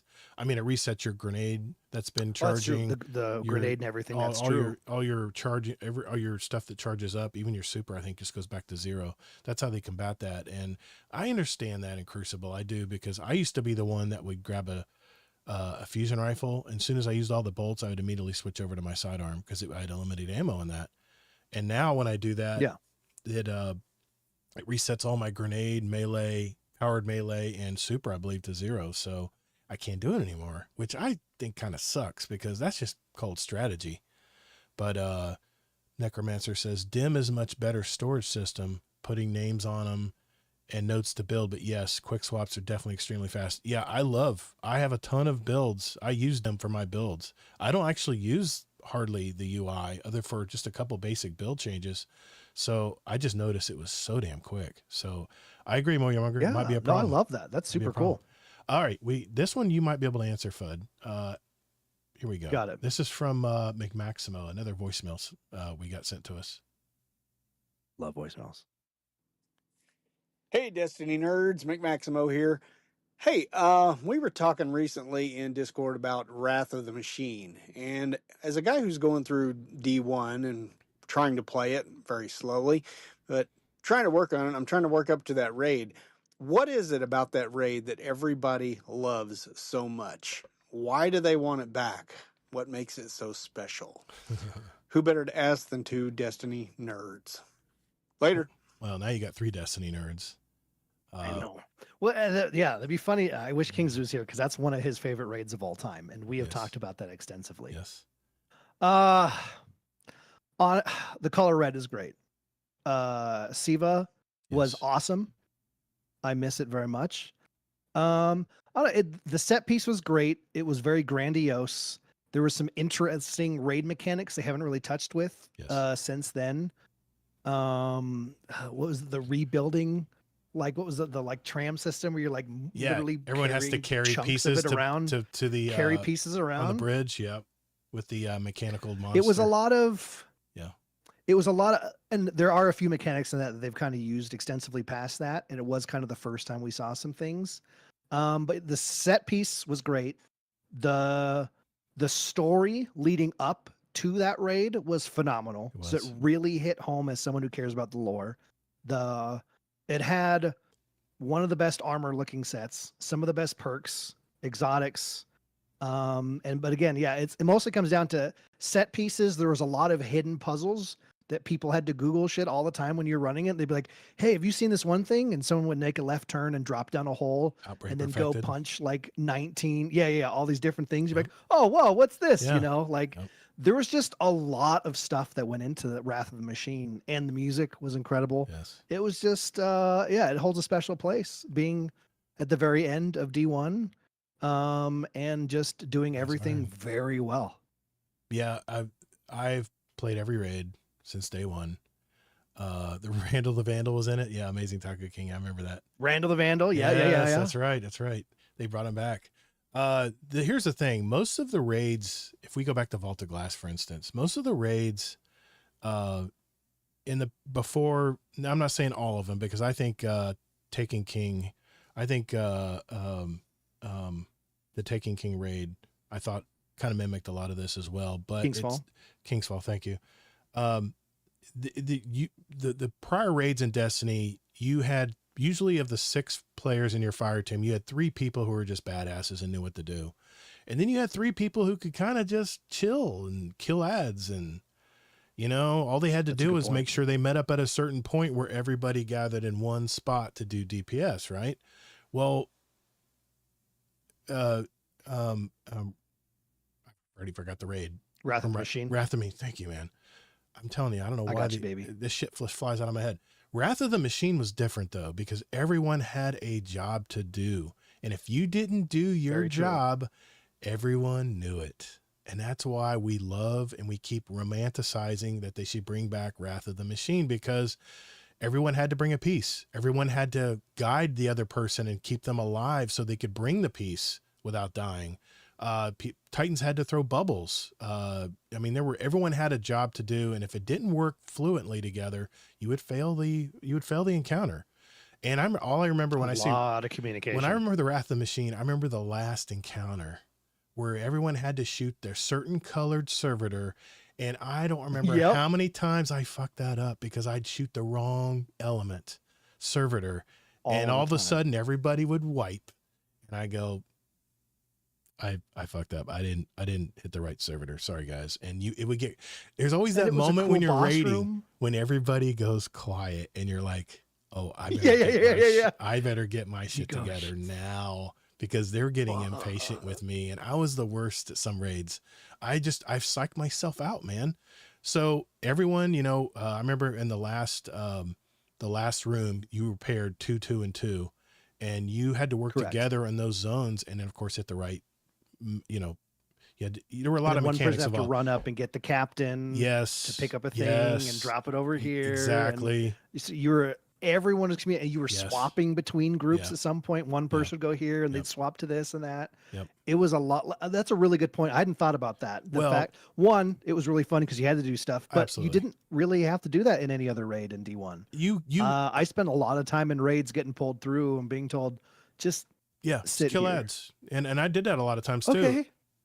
Kill ads, start running, meet here in the bubble to do DPS. I mean, Kingsfall, I admit, Kingsfall was a lot like that too. Kingsfall was, I mean, they've actually, in the Destiny 2 version of Kingsfall, they actually added a lot of the challenge modes from the Destiny 1 version into the Destiny 2 version, which made people more involved. Like the fact that you were taken at random, that, a lot of people would get taken and say, oh, the new guy got taken. Everybody wipe. Let's start again. Remember that? Remember those days? I got taken. I don't know what I'm doing. I don't know what I'm doing. Everybody wipe. Or just say, or they say, I'll just die and we'll try to make up the time. And anyway, but you know what, what I like about Kingsfall, what I like about, Wrath of the Machine, thank you, is, it started what is the basis of most raids that we play today. If you look at most of the raids today, as the encounters get more and more complicated, I mean, look at Valve the Disciple. I'm like, holy crap. I had to remember all those symbols and stuff and had to shoot them in order, and everybody had a job to do, and you couldn't coast through a lot of these raids. And if you didn't know what you're doing, which I kind of like because it makes sure everybody's involved in the raid. You didn't feel like, the sour sack in the back that got, 25 kills and hardly any damage on the boss and stuff. Everybody had to be involved. So JD Kent says every encounter had a different environment. You moved from outside to inside the building to the bridge. Then you had a computer building. Yeah. The computer, the digital areas. I mean, it was fantastic, man. Yeah, exactly. Amazing Talking. The Val artifact rooms, the Ron plants, it's not so much. Well, they went a different direction when they made Ron, and we're going to find out what direction they take with the new Desert of, I've already forgotten it, but the new raid coming, Desert of Absence. Anyway, yeah, the Dune raid, That's what we'll just say. The Dune raid. Yeah. But the Endboss will be a sandworm. It's in every game now. Speaking of Kingsley, I wanted him to respond, and I know he's in Vegas on vacation. I said, I sent the voicemail to him, and I said, if you want to respond, great. If you don't. So Kingsley does respond here to this question, and we're going to see what he has to say. Oh, I love this. Hi, I thought I would send a voicemail to answer the question about the Wrath of the Machine raid. Sorry I couldn't make the show tonight. I am in Vegas having fun, entirely spending too much money going to shows. But anyways, yeah, the Wrath of the Machine, most people will agree it's a pretty good raid. It's not just like a Remember Berries thing, like, oh, back then it was so Right. good, but there's really only like a few raids I can think of these days that match up to it, like Vow of the Disciple and stuff, as far as the interactivity and people having different mechanics that they have to do. When it came out, the only other raid that was kind of great was King's Fall, because Vault and Crota, especially in Destiny 1, were pretty boring at that point, and King's Fall wasn't even Thank as good you. as it is in Destiny 2. But Wrath of the Machine brought like all these fun interactive mechanics that weren't too oppressive either, and people enjoyed doing them. So you would have encounters where someone would call out a servitor with a different shield around it, like a void, solar, or arc, and then someone else would have to find the matching cannon to shoot the servitor with that, and then it would drop something, and then 3 people would pick those things up at the same time and throw them in a certain spot on the boss's podium to open up the boss to start damage. That's just like one example. And then like rooms you would have to go in between encounters, and you would close the door with all your guardians so you would find safety there. And then there's like the crazy, what they called the Zamboni encounter, where you're on top of the wall of the last city, and there's like this big machine that's like repairing the wall, but then the encounter starts and there's all the enemies, of course, and what you have to do is like repair the machine, pick up parts. There's like parts for the machine. You're passing them between the guardians while trying to push forward and shoot through all the enemies and passing parts back and forth before our overall timer hits, and then everyone blows up and dies. So just a lot of fun, unique things. Kind of hard to explain unless you see it, but even people I talked to today that are experienced in all the raids, like Salvation's Edge and Vow of the Disciple, like I said, and stuff. And I don't know that we'd say like this is the best raid ever, but I know if they also brought it back, they would make it a lot better than it was in Destiny 1. And it was already really, really good in Destiny 1, better than a lot of Destiny 2 raids. So if that helps, bye. Thank you, Kingsley. I appreciate that. I was getting squeaky voice. I had to go grab Thank you, something to Kingsley. drink. I'm Thank you, glad he Kingsley. said it, folks. Vault of Glass is boring. That is not a good raid. Just, it is what it is. It was the first raid, they had to start somewhere. Yeah. And I was not excited when they brought it back. I'm like, yay, I can do this boring thing again. I just hope that I would get the Mythic class in less than 30 runs. I think it took me about 18 to 20 runs to get it. So still got it. Took forever to get, but yeah. Thanks, Kingsley. I appreciate you responding on that. Hope you're having fun in Vegas, man, if you're hearing this. All right, we got a question in the Discord from Fluffy. He says, do you think that the gameplay, specifically gameplay, was better in Lightfall or Witch Queen during the campaign? Note, I saw a few takes on this recently, and I think Lightfall for sure, but there could be an argument. Witch Queen was more mechanical and methodical, but Lightfall felt more spacious. What do you think there, Fudd? You played both of those. I did. Yeah, I don't grind a ton of Destiny, but I do come back for every content update. I will be on the side of Witch Queen. Lightfall was really cool. Yeah. Lightfall was really cool. Had some awesome set pieces. I like that. But Witch Queen was definitely like classic Destiny, right? And it had some really great mechanics. That end boss fight, right? Was really fun, even if my first time was on the hard difficulty and it took me like 50 tries. But it was a really cool space. And yeah, I think Witch Queen wins for that. Between Witch Queen and Lightfall, I think Witch Queen. It's one of the contents that I probably grinded the most coming back to. It hit really well for me. Yeah, I totally agree. Lightfall to me it wasn't bad. It wasn't bad. It just, it was fun. I think the most fun I had in Lightfall was that final mission leading up to where you saw the jellyfish, I don't even know what they call it. My mind is mush at this point. Yeah. But there was a final mission where you were helping some of the other NPCs drive off the Cabal attack. And I mean, you would see some Centurions that came through there that would just kick your ass. And there were waves. There were waves and waves and waves of it. That was the best part of of Lightfall that I liked, but Witch Queen, man.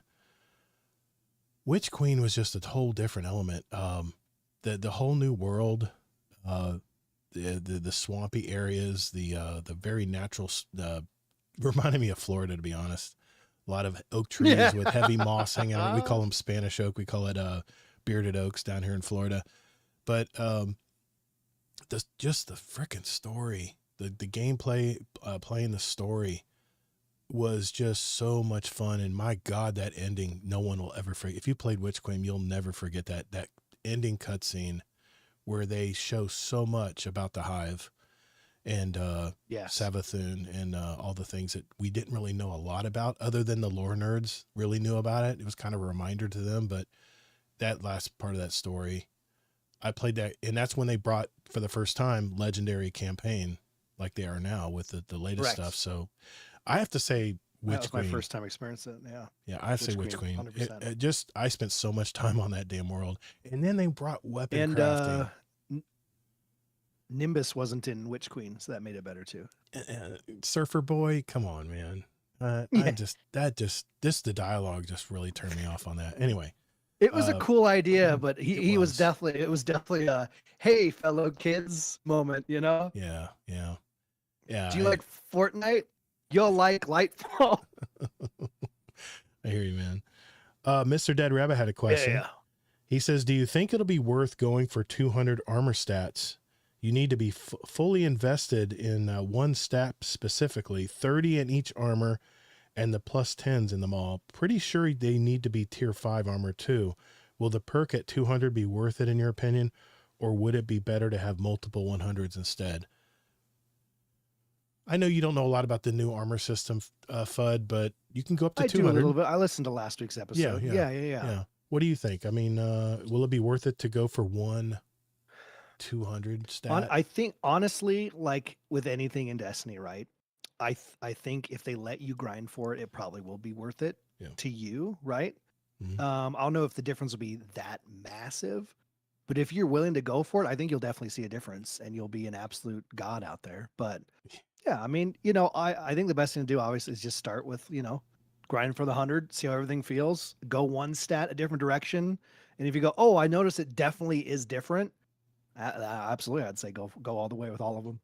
Yeah. If it's not that big of a difference. Like, I don't know. Yeah. I agree. Lightfall was the actions buddy cop movie. Yeah, I agree. Amazing time. Yeah. Once again, Lightfall was very fun. It had its moments. It was It was a nice little like Destiny break, right? It was a refreshing, different side thing. Right. But Witch Queen was just like classic Destiny. This is what Destiny is. Yes, exactly. Yeah. As far as the 200 stat, I guarantee you, as soon as we hear a streamer say how good it is, and they've tested it out, which we know Astrocross is going to do, that will be the decision for me whether I'm going to grind for that or not. And tier 5, hey guys, I'm going to blow your mind in today's video. Exactly. We tested this, and holy crap, you're not going to believe what kind of numbers we're getting from this. And I think weapon is going to be the 8.5 minutes to find the results. Weapon is going to be the one that everyone's going to be going for because it does cross over to Crucible if you have a high weapon stat, which just boggles my mind, man. Anyway, that's what if we find that it's just substantially better and there's a path to get to it without too much freaking RNG, then I might go for it. I might go for it for sure. Yeah. All right. We had one, let's see here. All right. We had let's end with a non-Destiny question here. Okay. All right. Question for Double M. When are you going to get Todd to play D&D one shot? I meant to ask you about D&D because you've been doing a lot of D&D campaigns lately. I'm in 4 campaigns right now, and it is a mess. 4 campaigns? How do you keep track? Yeah. I play the same character in 2 of them. Oh my God, dude. Now that helps a lot. And I run one of them and I play in 3 of them. Yeah. I tried to play Baldur's Gate 3 and it was so deep, man. I don't know if I'm ready. I don't know if I'm ready for Dungeons and Dragons. It was at my age, it was not as popular as it is today. And only the nerdiest of nerds played it back when I was an athlete. I didn't play. Yeah. I didn't go in people's basements and sit around a table and, play campaigns and stuff. I mean, I don't even know if I was creative enough back then. I was just a stupid kid, but, I don't know. I'm never say never, but, Here's Zombie Pops in the Discord chat brings up an incredible point, and D&D doesn't have to be that deep. When Okay. people hear D&D, they immediately assume yes, we've been playing this campaign for 9 years. yeah, but we all are deep I'm in going to our use own my lore." double Like, stomp that's mechanic. cool. And I'm going to use my Rite Yeah. of Fire over here. I'm like, man, I don't even know what you guys are talking about. Rite of Fire? What the Well, that's hell? the thing. If you start early, like at an earlier level, it Yeah. it does a good job of like slowly introducing abilities to you, right? Well, But like, yeah, I've done crazy, deep, intense D&D, and we did. I mean, not too long ago, Mr. Native Raider was a part of it, and Fluffy Fingers. We did a Western one shot. I could not Where it was just like believe- a thrown together Yeah. cowboy D&D thing where they Right. robbed a train. It's D&D doesn't have to specifically be goblins and ghouls. Okay. You can do anything with it, as Okay. the basic rule set, and just make it your thing and have fun, man. Let's do something I might do sometime. it one day. Never say never. I mean, I'm always good to try something new, but I've seen how long those sessions take, man. I don't know. That's a long time. Well, again, you can do, dude. I've been in ones that are 6 hours. have, like, and a I've been hard in out? campaigns where it's like they get together. Yeah. They get together for like an hour and a half, Okay. an hour. That's Like doable. it'll whatever. That's the beauty of D&D, man. It can It's up be to you. literally whatever you need it to be. I like it. Yeah. Okay. Amazing Taco King said he's going to teach me Baldur's Gate 3 and then he'll hand me over to you. Okay. All right. Sounds like a plan. Deal. I never say never. So I'm always open. It just depends if timing and everything is just right to do it. And You know I'm what? down for some You know Baldur's what? Gate sometime as well, man. You know it's what? a great experience. I'll take a look at it.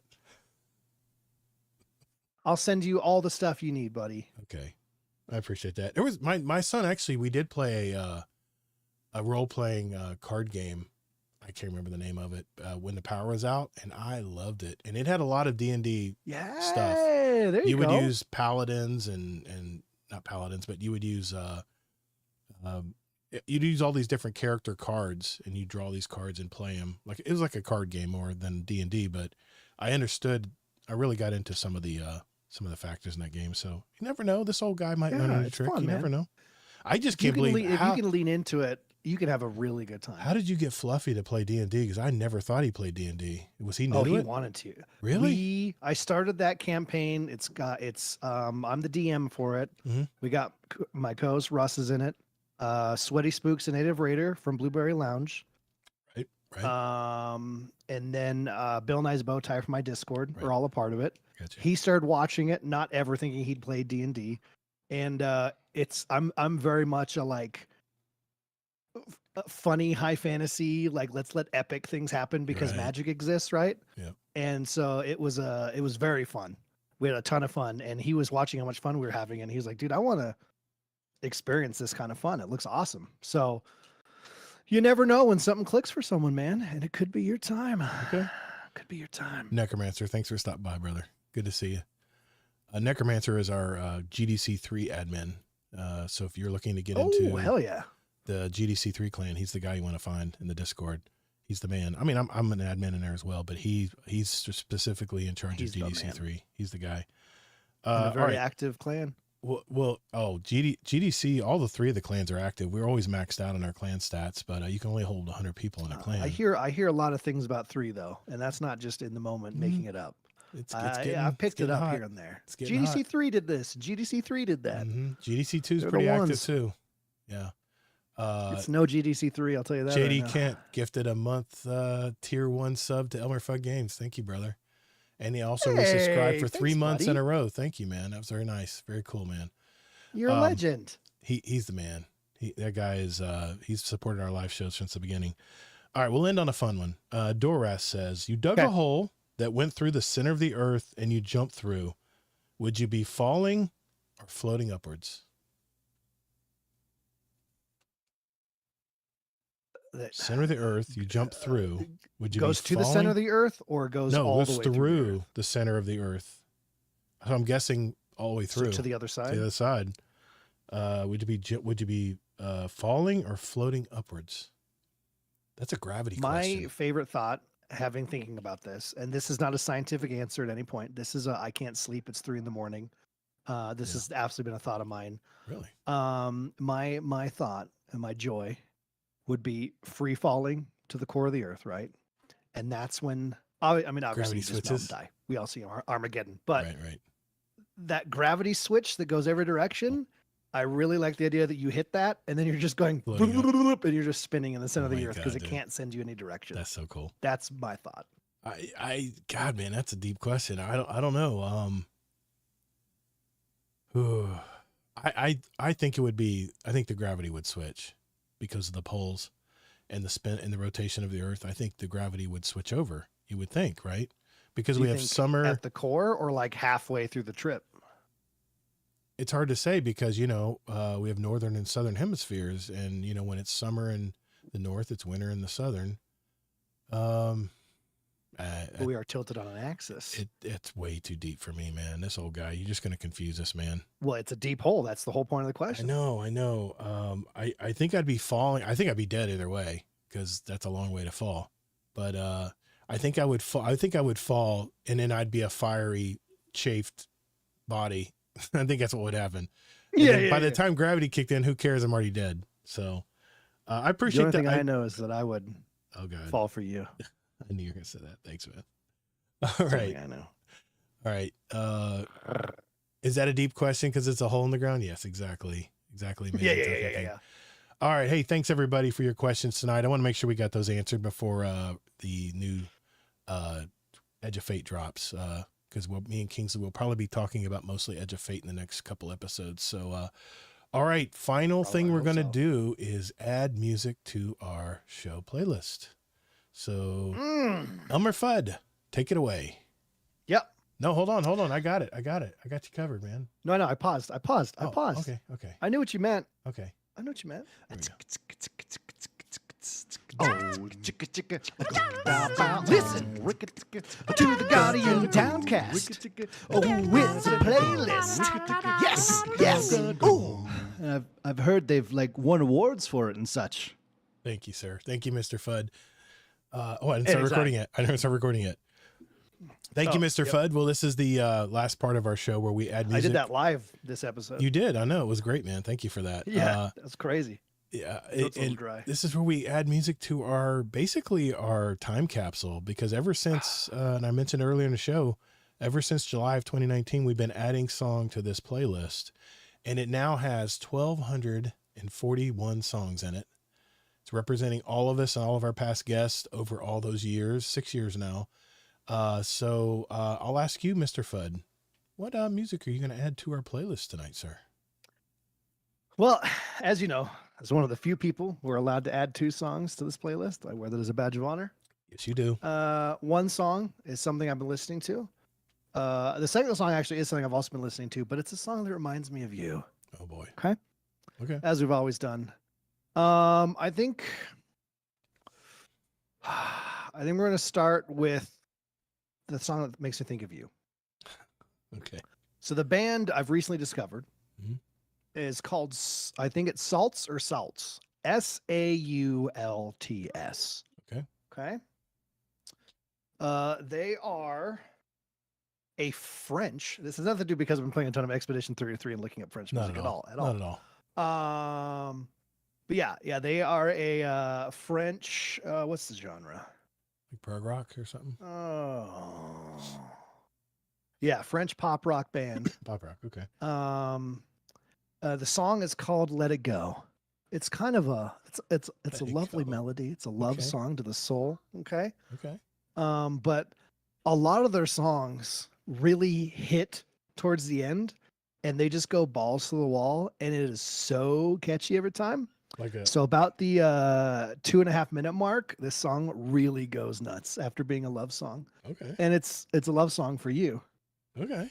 but it also goes nuts because I go nuts for you. I know you do, man. And this is a band I've recently discovered, and I've listened to almost all their music, and it's Awesome. incredible, and I really enjoy it. I love big finales in music. It's just like fireworks shows. You're just like, holy shit, they're just letting everything go. And Yeah. then you go, Oh, that wasn't the Especially finale. when it's like a slower song. Yeah. Yeah. Nice. Thanks. Oh, man. so good. All And right. my second What else? song is going to be Joe Bonamassa, Bonamassa. Okay. Okay. Bonamassa. And the song is Going Down. Going Down. Okay. All right. If there happens to be a live version, I highly recommend that one. Okay. But that's the song. Awesome, man. Thank you, sir. You always add cool stuff, man. Hell yeah. I always know your songs too, because they're always a little bit out there and a little special. Appreciate that, man.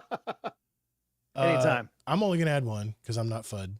A few weeks ago, I was a guest on the Potato Thuns podcast. If you haven't listened to that episode, go back and listen to it. It's a great episode. Just having fun, just talking with Fluffy and Admiral Nips. It was a great show. So tonight, I added a song from this artist. I thought to myself, why the hell don't I have more songs from this fantastic musician? So tonight, I'm adding a song from a now deceased artist that I really miss in music today. He's a fellow native, Florida native. Was born in the same city as I was. Big Gator fan as well. In fact, he named his music publishing company Gone Gator Music. He wrote several songs about the Florida Gators. In fact, University of Florida has a special day honoring him, and they play Don't Back Down in their football games on that day. It's from the 2002 album, The Last DJ, which is one of my favorite newer albums from him. And the song is called Money Becomes King. It's about a nobody musician that makes has big success, and how his fans from his early days, from his roots, they can barely afford the concert tickets to go even see him anymore. And they realize that once they attend the concert, they see the light in his eyes just kind of faded away. And his career becomes so commercialized. And I think deep down, they all think he wishes he could go back to his early days of playing to smaller groups. It's a really deep cut. I think you'll like it. Of course, it's from the immortal artist, Mr. Tom Petty. Check this one out. Hell, check out the entire album. It's one of those ones you can play from front to back. Every song is great. In fact, the song I added to the Potato Thuns podcast playlist was called Joe. It's about a CEO of the record industry and how I'll let you listen to the song. That was a good song too, but I already added it to theirs, so they already claimed it. So I wanted to add another great song, and check that song out. It's really good. I try to keep the playlist updated, but sometimes I forget, so it might be a little later this week, but I'll make sure we update that in our Spotify and Apple Music playlist. So, well, Mr. Fudd, I cannot say it enough, man. This has been a total joy having you on the show tonight, man. Thank you. Amen. I always love being here. I've missed your face. I love the community. I love this show. Same, brother. And it just feels right. You know, I've been here so many times. It's home. You know. Yes. When I know you're going to it's be not even on a guest bedroom. It's mine. Yeah. You know. Well, every time I know you're going to be on the show, I just get a little more excited during the day, waiting for that show to come. So, I just really appreciate you filling in for Kingsley tonight. I'm sure he's appreciative of it, and I wanted to make sure you plug your podcast and also your game show that you have coming up. Let everybody know about it, man. Yeah. Just Some Gamers. We are on all the podcatchers that I'm aware of, unless it's some weird other alternative universe one. Just Some Gamers, please look that up. A general gaming podcast. We discuss upcoming games, things we're playing right now, a lot of nostalgia stuff. So we'll have like a whole episode about the Sega Genesis, Nintendo 64, side-scrolling, open world games, stuff like that. And then every 10 episodes, we do a big game show where we bring some guests on. It's like your classic, Family Feud. Although any game show you can think of, we kind of mix a lot of things together to make it our own. It's a very good time. I put a lot of work into the live show to make it look cheap, but very fun and engaging for the audience. Yes. So please come by for one of those. Those are Thursday nights at 7 p.m. Mountain on my Twitch, which is Elmer Fudd Games, double M, double D. Excellent, man. I love hearing that. He really does. You put so much time and effort into those tournaments and in the game shows, and I'm honored that I've been able to be in both of them. So it's always been a great time. Both of them, it's incredible. And like I said, if anyone has a chance, on my YouTube, same name, the Raid Marathon. We've done a couple for Destiny, but we did one specifically for the boys across the pond. And if you're going to watch anything, it's going to be that one, because Mr. Gator really let loose, drank a ton. I think we got you doing push-ups, singing songs. There's the wig. There's the wig. The works. There's the wig, baby. And you were American out of your mind. I thought my setup was good. It did not come across as well on camera, and yours was just Really? perfection. Oh, thanks, man. Oh my God, you looked so good that day. It was a FUD production, man. I had to bring it. So yeah, I love how you kind of let your co-hosts just go any way they want. So everybody you've had on there has always been great. Yeah, it's been great. So it's more fun that way. Well, thank you, sir. Really appreciate you being on the show tonight. I know this was a long one. I appreciate you hanging in there. We just went over 3 hours. Holy crap. Yeah. I told my wife which podcast I was on tonight. She's like, that's that really long one, right? I was like, yeah. She goes, all right, good. Good night. I'll kiss you now for good night. Yeah. My wife's already in bed. So, hey, everyone in the chat, live in the Discord, live on Twitch, live on my YouTube channel. Thank you very much for showing up. I mean, we do the shows for you guys. I mean, we want to talk to you guys. We want to hear you guys respond to us live in the chat. And that's the reason I do the live shows, man. I love being able to talk to you guys and get extra feedback too. Cause sometimes there's stuff that I miss that you guys call me out on, and that's just fun. No problem with that. So you know what, JD Kent, in honor of your trip across the pond, Wet Leg has a new album coming out. I'll choose a song from that. Just DM me the song you want and I'll put it in the playlist too, man. I love that. He supports our Twitch. He supports our YouTube.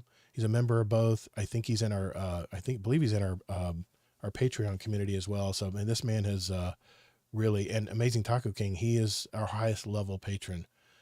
He is, he's a big part of our community. He really does support everything we do. So thank you, sir, for that as well. Yeah, I'll be sure to just tell me what song you want to put in there and I'll put it in there for you, man. All right. Thanks everybody. We love you. And Edge of Fate, I'm excited. Aren't you guys excited? I don't know. I'm excited. I'm excited to dive in day one, and hopefully fingers crossed that the servers stay up and we don't have some weird glitch that knocks us out like in Final Shape. Yeah. So, excellent. So I will see everybody. Well, that means a lot of people are playing. So you want that actually. I want it. Yes. I want that. Exactly. Yeah. So I will see you guys in the Discord, especially on Tuesday. I want to hear you guys, what you guys think about it. So thank you very much. Take care, Guardians. Guardians out. It's the wrong show, man. It's the wrong show. I don't think they're even podcasting anymore. They've been gone for like 7 years. I think it's okay. Okay. I think we can take it. All right. Sounds good.